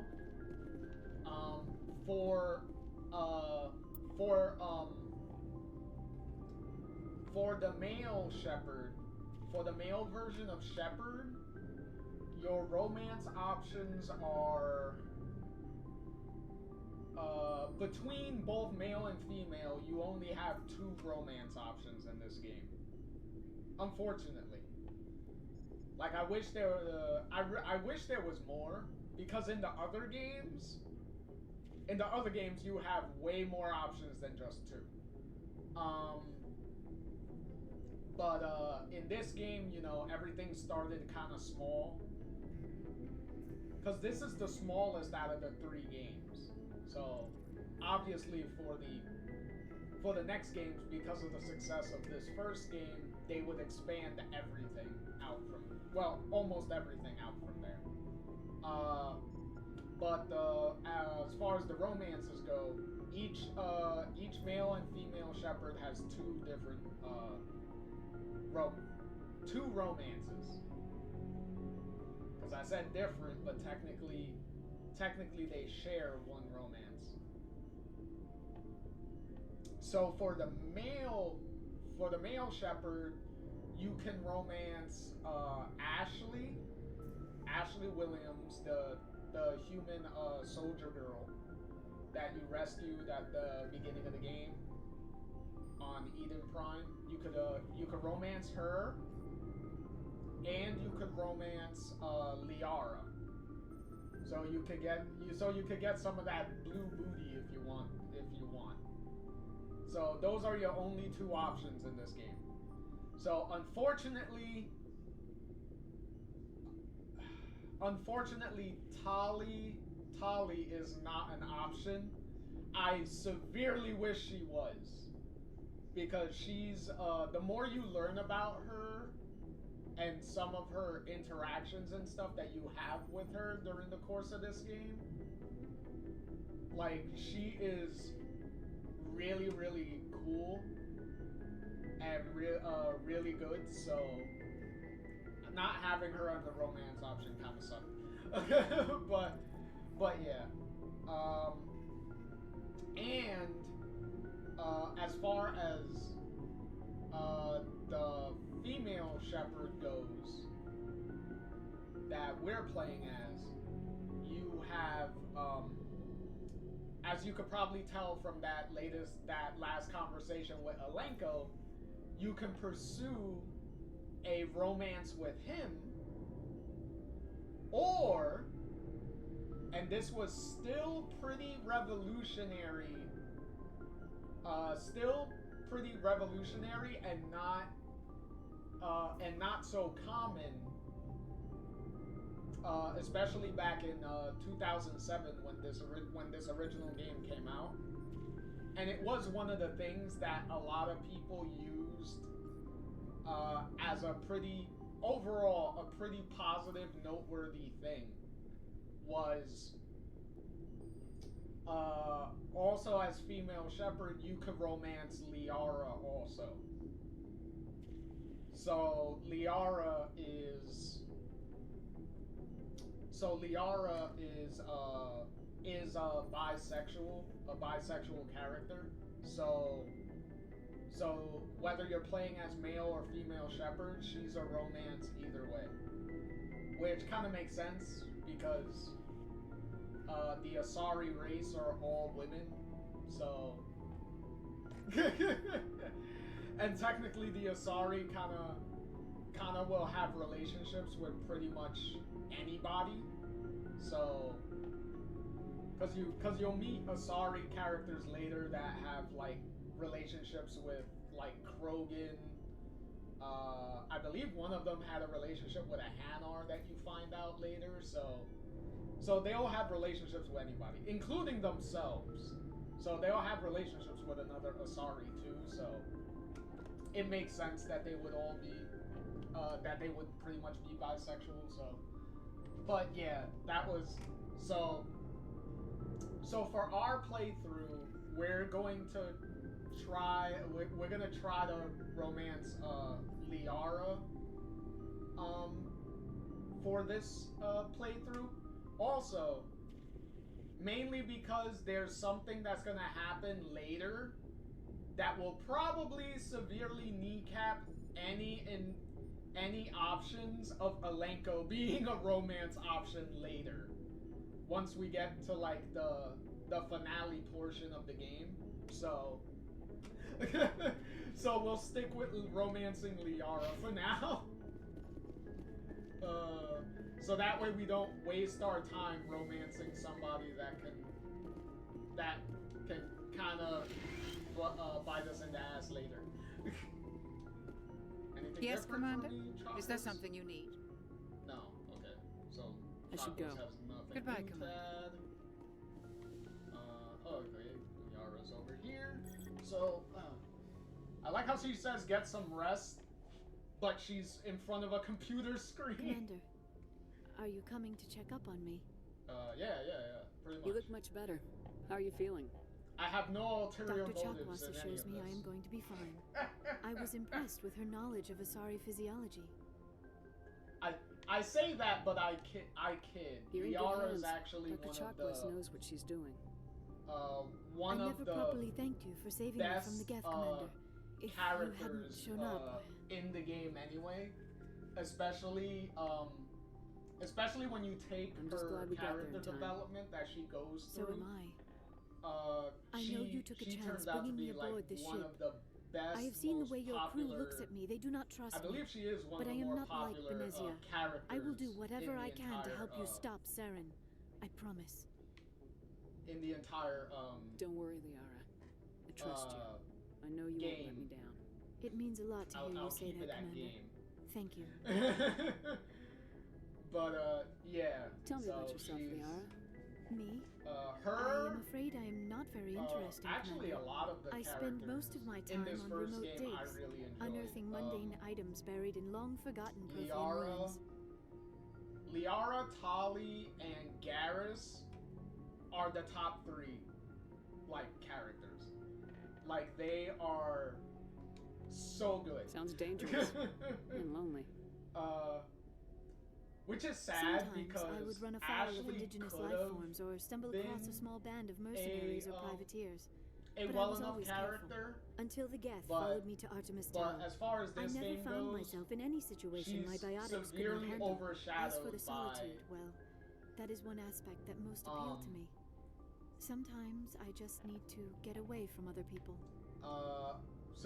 she's severely overshadowed by like Tali and like Liara as far as the female characters go, and Alenko is pretty much like the same thing. Like, he could be a really interesting character, but it's like, bro, you have to compete with like Garrus and Rex. And those two are a lot more fun and interesting than you. So yeah, the human characters are not really that great in here. Like, the alien characters like eat up like a lot of the great moments in this game. You don't like other people? I suppose it comes from being a matriarch's daughter. People expected me to follow in Benezia's footsteps. They wanted me to become a leader of our people. Matriarchs guide their followers into the future. They seek the truth of what is yet to come. Maybe that's why I became so interested in the secrets of the past. It sounds so foolish when I say it out loud. It sounds like I became an archaeologist simply to spite Benezia. All children rebel against their parents. It's a natural part of growing up. Aha. You share the wisdom of the matriarch, Shepard. That is exactly what Benezia said when I told her of my decision. But there was more to it than that. I felt drawn to the past. The Protheans were these wondrous, mysterious figures. I wanted to know everything about them. That is why I find you so fascinating. You were marked by the beacon on Eden Prime. You were touched by working Prothean technology. Sounds like you want to dissect me in a lab somewhere. What? No, I did not mean to insinuate. I never meant to offend you, Shepard. I only meant that you would be an interesting specimen for an in-depth study. No, that's even worse. Can't you tell that she does not have a lot of socialization skills? Calm down, Liara. I was only joking. Joking? Oh, by the goddess, how could I be so dense? You must think I am a complete and utter fool. Now you know why I prefer to spend my time in the field with data disks and computers. I always seem to say something embarrassing around other people. Please, just pretend this conversation never happened. Okay. Do you know why Benezia joined up with Saren? I don't understand it. She was always outspoken about the need for the Asari to become more involved in shaping galactic events. Maybe she thought allying herself with Saren would somehow be for the greater good in the long run. At least I hope so. This hurts you, doesn't it? None of this makes any sense to me. I have not spoken to Benezia in many years, but I know her, and this was not like her. Something changed. Will we find out if that's true or not? Stay tuned. I'd like to know more about the Asari. We were the first species to discover the Citadel. We were instrumental in forming the Council, and we always strive to be the voice of peaceful cooperation in galactic disputes. My people believe we are all part of a single galactic community. Each species contributes something to the greater whole. Although we seek to understand other species, it seems few of them seek to understand us. The galaxy is filled with rumors and misinformation about my people. Like what? Most of the inaccuracies are centered around our mating rituals. My species is monogendered. Male and female have no real meaning for us. We still require a partner to reproduce. This second parent, however, may be of any species and any gender. Exactly what I said. I don't understand. Your species can mate with anyone? Mating is not quite the proper term, not as you understand it.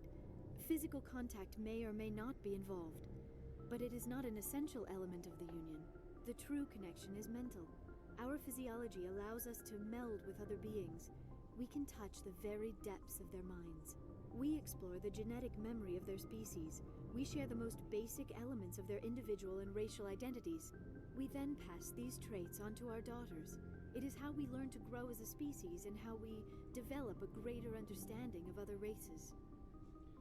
In layman's terms, that also means that no matter who the Asari mate with, the child is not only going to be a girl no matter what, they're also going to be an Asari no matter what. Like you're not gonna get like an Asari like Krogan hybrid. Like you're not gonna get that. Like they're gonna give birth to another Asari no matter what it is. It's just that they will have like how she put it, the genetics of whoever the other partner was. So, but physically they will still be Asari no matter what. So. What happens to your partner after the union? Every relationship is different. Some unions are a single encounter with both parents parting ways afterwards. Others can be more long-term. Sometimes an Asari and her partner will stay together for many decades. Do you know who Matriarch Benezia chose as her partner? She rarely spoke of her partner. Though I know my father, if you want to use that term, was another Asari. I thought you always needed another species to serve as one of the parents. Think about it, Shepard. If we were not able to mate with our own species, we would have died out long before we ever mastered spaceflight and left our homeworld. Union with our own kind is no longer common, not for the purposes of reproduction. Most Asari believe it weakens our species. Asari daughters inherit racial traits from the father species. If both parents are Asari, then nothing has been gained, or so conventional wisdom would hold. I am what is sometimes called a pureblood. Though no Asari would ever be cruel enough to say the word to my face, it is a great insult among my people. It is possible Benezia's partner was embarrassed by their union. She may have been too ashamed to publicly acknowledge me as her offspring. Maybe she wanted to meet you but couldn't. Something could have happened to her. Maybe she passed away. You might be right. I hope you are. But I have no way to know for sure. Benezia never spoke of her partner. Whatever happened, it caused her too much pain to dwell on it. She raised me by herself, though that is not uncommon. Many Asari raise their children alone, particularly if the father species is short-lived. Often the partner will pass on long before the child reaches maturity.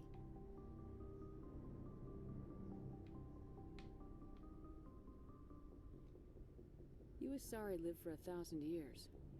What happens when your partner dies? Few sapient species live as long as my kind. We have learned to take a philosophical approach to our unions. We do not focus on the inevitable loss of our partners. Instead, we enjoy the time we spend with them. And even after they're gone, a part of them lives on in us. The union is a connection that transcends both time and space. Do you know who Matriarch? She rarely spoke of her partner. Though I know my father, if you want to use that. Benezia never told you her partner's name? Union with our own kind is no longer common, not for the purposes of reproduction. Asari daughters inherit racial traits from the father species. If both I am what is sometimes. It is possible Benezia's partner was embarrassed by their union. She may have been too. Okay, so I'll keep that. Many Asari raise their children alone, particularly if the father species is short-lived. Often the partner will pass on long before the child. I'd like to. Although we seek to understand other species, I should go. Goodbye, Shepard. Okay, good. Okay, so we finished that. Okay,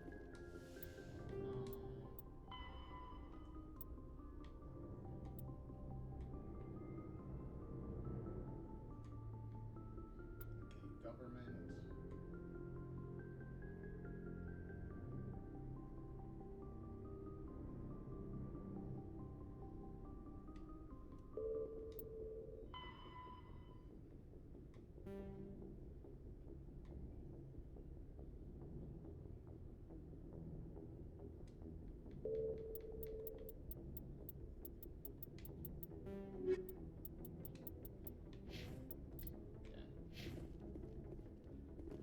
Alright.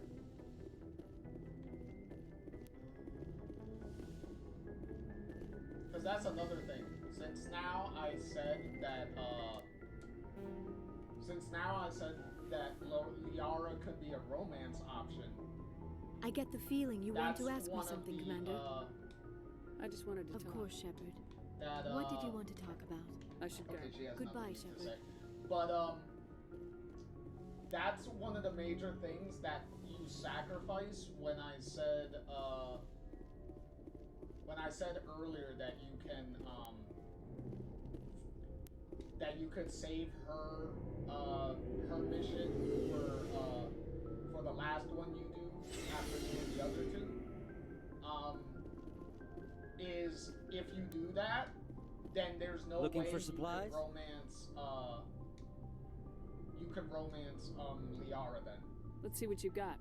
You bet, Because because the thresholds for romancing her is dependent on interacting with her in between every one of the main missions. So after a main mission is over, you talk to everybody to further your relationships with everyone, to further your friendships with everyone, and if you're trying to romance the available romance options, you also further those at the same time. So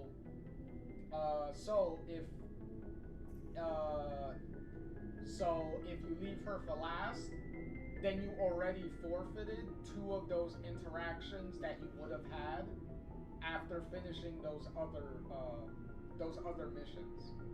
So it locks you out of being able to romance her at all. So yet another reason why it's one of those things where, like, you can do it just to see the interaction, but you're not really gonna get a big benefit by saving her for last. You're kind of losing out on too much. So, Commander, how are you? Why did you want to be a C-Sec officer in the first place? That's a good question. There were several reasons, I guess. Like what? Probably the same as most officers. I wanted to fight injustice, wanted to help people. I guess my father had something to do with it too. He was C-Sec, one of the best. I grew up hearing about his accomplishments or seeing his picture on the vids after a big arrest. He's taking my resignation pretty hard. That's tough. But you'd think he'd be impressed you're going after Saren. My father's a C-Sec man to the bone. Do things right or don't do them at all, he says. He thinks I'm being too rash, too impatient. He's worried I'll become just like Saren. He actually talked me out of becoming a Spectre when I was younger, for the same reasons.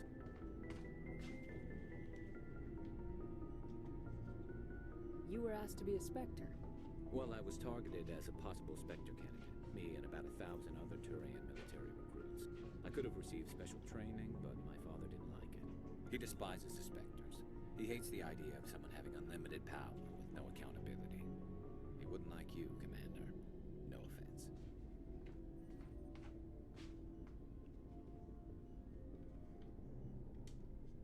I suppose I can understand his concern. You can. well, using Saren But as an Saren's not example, going to play by obviously. our rules, C-Sec's rules. If you want to nail Saren, you need to send someone who isn't restricted by policies and procedures.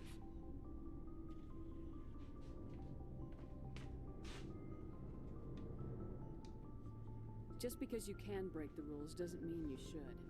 I don't need to stoop to Saren's level to stop him. And neither do you, Garrus. I see what you mean, but I'll think about it. Thanks, Commander.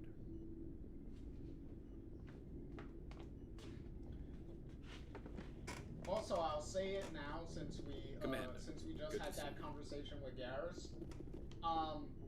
Depending on your responses, because you can see the type of responses you could give there, you can actually change a character's like overall like attitude and how they interact in certain scenarios and stuff to a certain degree. Like if I like talk like with that talk with Garrus, and you know being like you know sometimes you can't like always bend the rules and things like that, and do sometimes things can get too out of hand and stuff,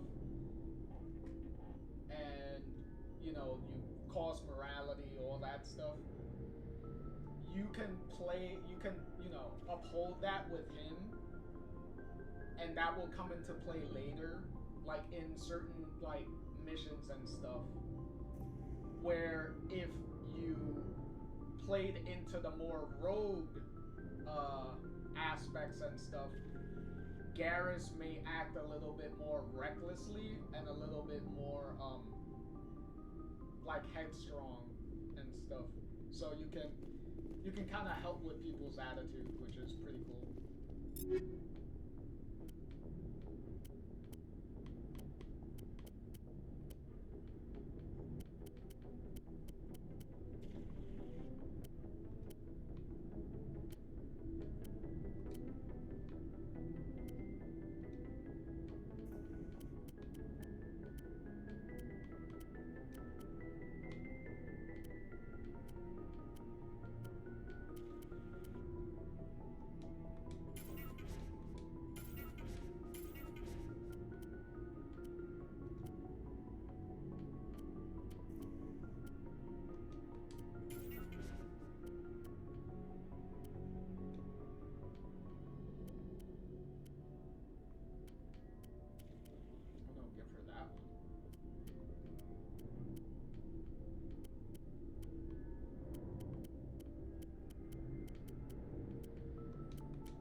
With her, and then I could give her, distribute her points.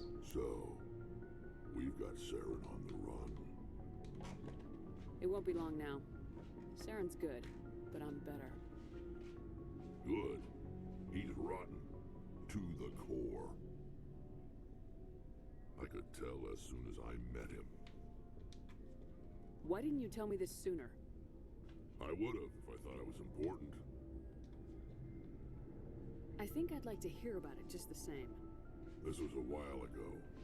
A bunch of mercs were bragging about a job out near the edges of the Terminus systems. They said it paid well and the boss was never around to ride them. They said he was looking for more men, too. So I checked it out.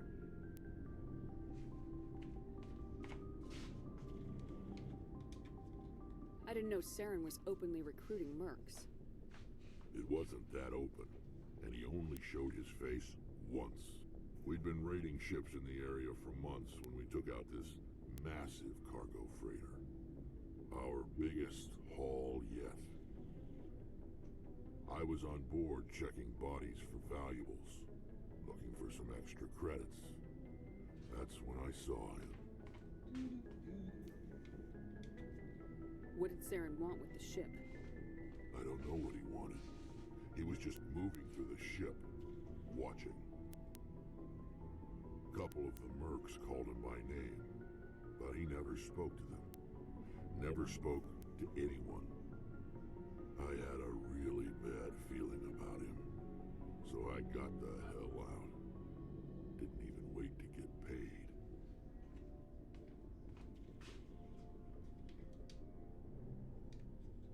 What kind of cargo was the freighter carrying? What was Saren after? I don't know. All I saw on that ship was food and medical supplies. There were some basic weapons, but nothing big. If there was anything of value on that ship, I didn't see it. That's why I didn't mention it sooner.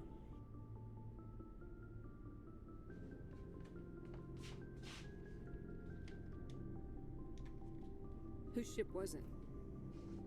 There was a Volus trading vessel. Big one. Lots of guards. But they were no match for us.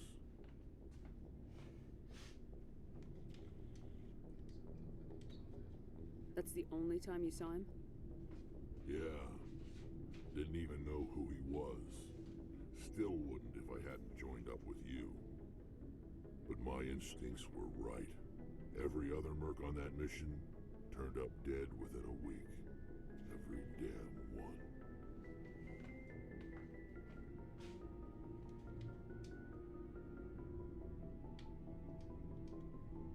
So long, Rex. Shepard. Shepard? Rex?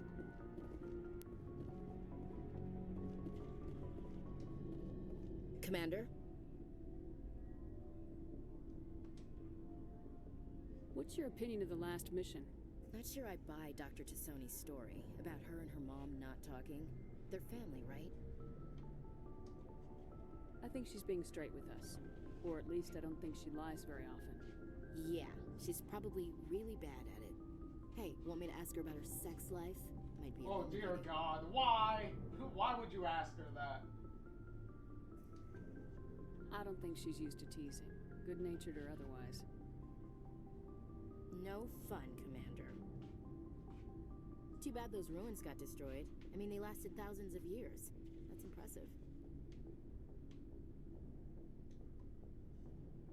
Do you have a few minutes to talk? One-on-one? Sure. I was hoping to get a minute of your time off the record. What am I, a reporter?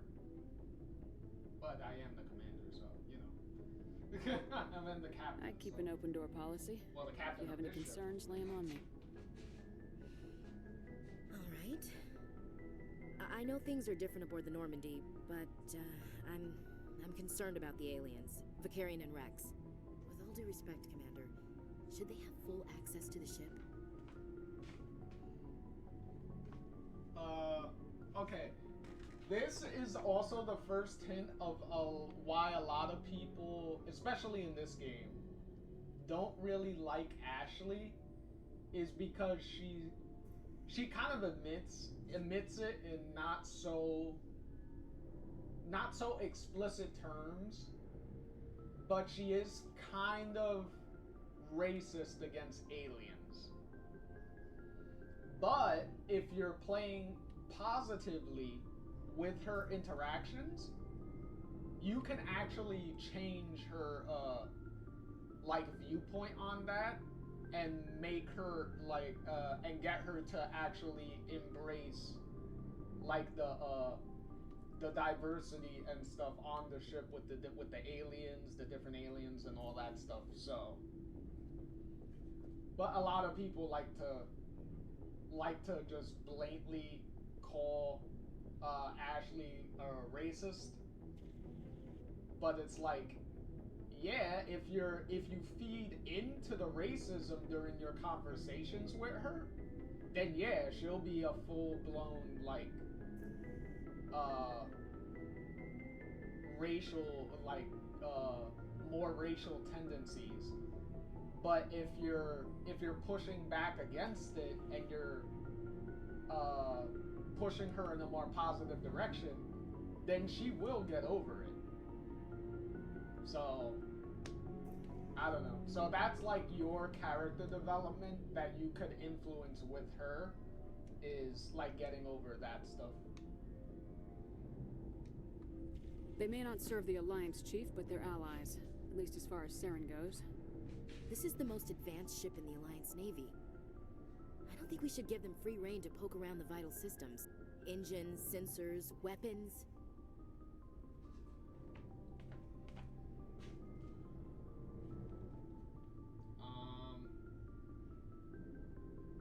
Okay, we're not gonna be so aggressive with that. We'll just... You don't trust the Alliance's allies? I'm not sure I'd call the Council races allies. We, humanity, have to learn to rely on ourselves.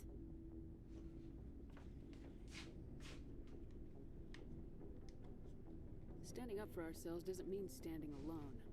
I don't think we should turn down allies. I just think we shouldn't bet everything on them staying allies. As noble as the Council members seem now, if their backs are against the wall, they'll abandon us.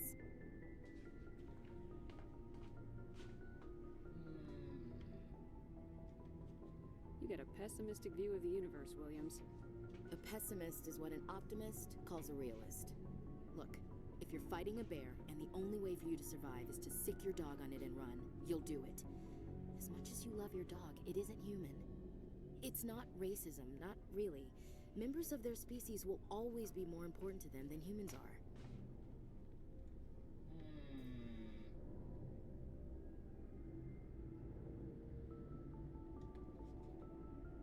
These seem like deeply held beliefs, Williams. What made you think this way? My family's defended the Alliance since it was founded. My father, grandfather, great-grandmother, they all picked up a rifle and swore the oath of service. I guess we just tend to think of Earth's interests as our own.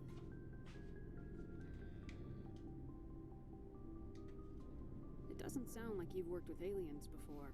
No, ma'am. Mainly I've been groundside, part of the surface garrison forces. I did get a rotation on a space station for training. Every Marine a rifleman, every rifleman ZG certified.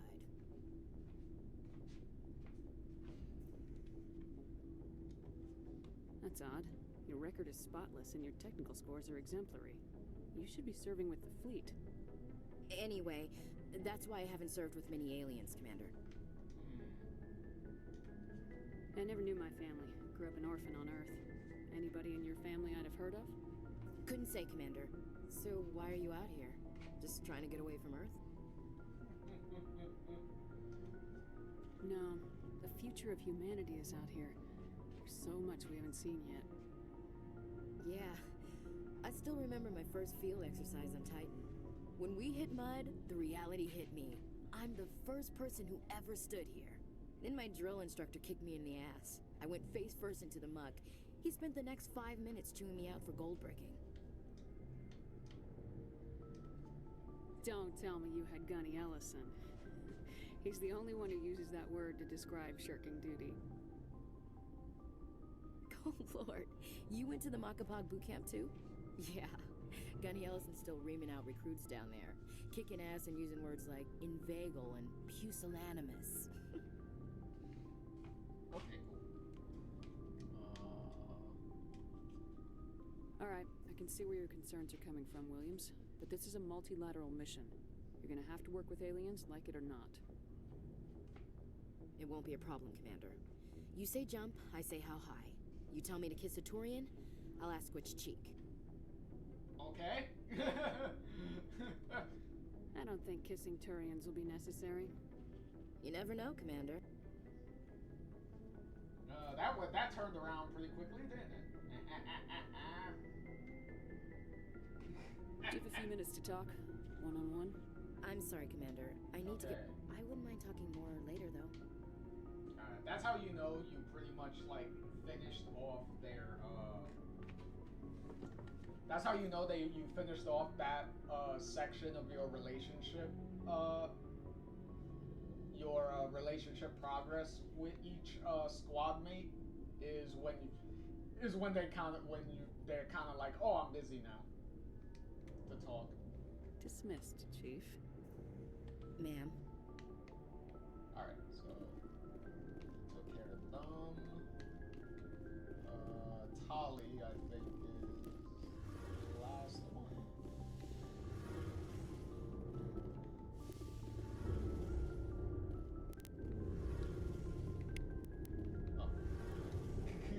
Something I can do for you, Commander. Where else You have you name a served? class of... My last assignment was on the Tokyo. Only a cruise. Carry on, Aye, Alex. aye.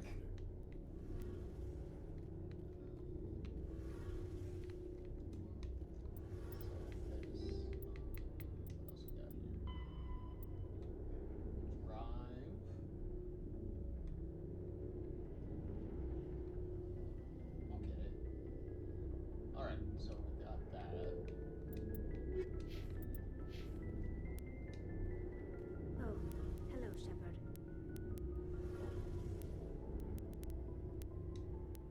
Are you okay? I don't know. Your ship is amazing, and your crew's been really great to me, especially your chief engineer. But I just sort of feel out of place. The Normandy runs so smooth, it feels like we're not even moving, and the engines are so quiet. How do you sleep at night? The silence wakes you up? Back on the flotilla, the last thing you want to hear is silence. It means an engine's died or an air filter shut down. I guess you don't have to worry about that here. But old habits die hard. But it's more than just the silence. This ship feels so empty. It's like half the crew is missing. Back home, I couldn't wait to go on my pilgrimage. I couldn't wait to get away from the crowds. Now that I'm out here, I kind of miss them. See? Look at that. Boom. Sometimes we don't appreciate what we have till it's gone. That's true. I'm starting to wonder if that's what the pilgrimage is really about. It's given me a whole new perspective on my people and our culture. You know, there's always a few who go on their pilgrimages and never return. I always assumed something bad happened to them, but maybe they just wanted a different life.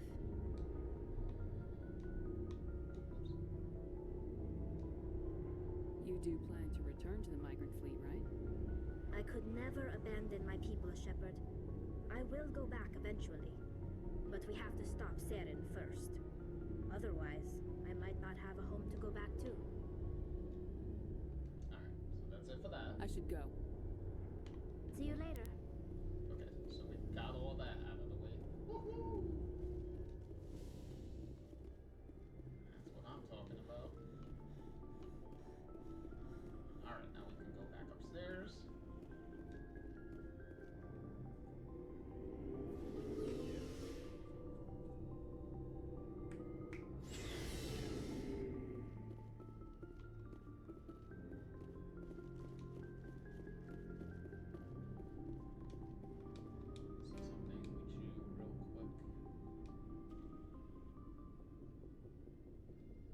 Anything you need, Commander? What's your opinion on the last mission? Dr. Tassoni. She seems nice enough. I mean, if you like the bookish sort. Any intentions there, Lieutenant? None, Commander. I prefer adventurous women. You could take that in a couple of different ways, huh?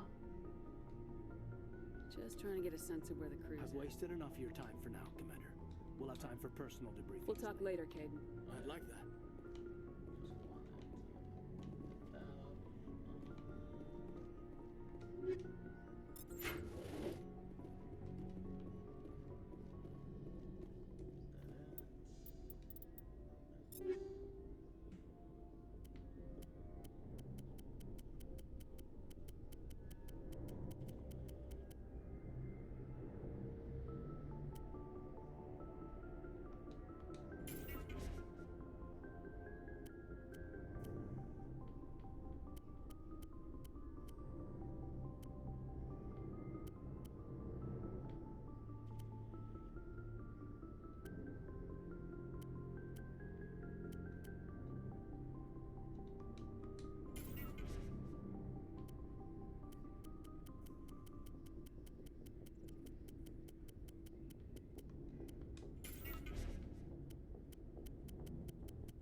got through a bunch of a couple of side stuff. We're definitely gonna get a lot more side stuff done. A bunch more side stuff done next time. Plus, I do have to return. Next time, I do have to return to the Citadel.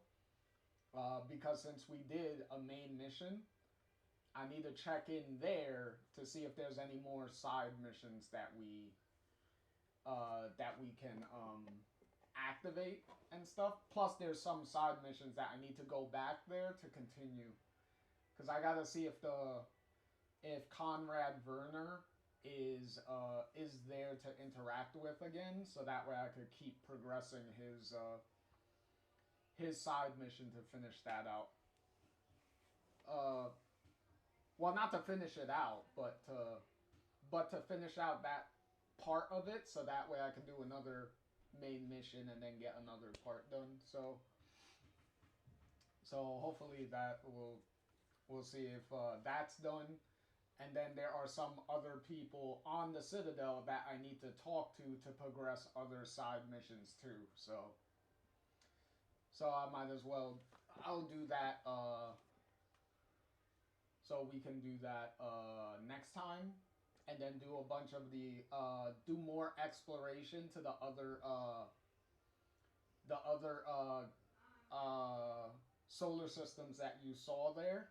So we need to explore those and then see what we can discover there, and then we can progress more with some of the rest of the main missions. So that sounds like a plan.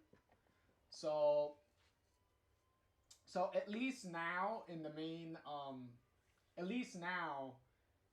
with in the next video, we'll at least have all the now that we have all of our squad mates, because Liara is the last squad mate you recruit in the game. So now, since we have everybody, now we could just bum rush through everything and get that out of the way. So with that, thank you everybody for watching and tuning in, and oh, okay. Ooh. Anyway, so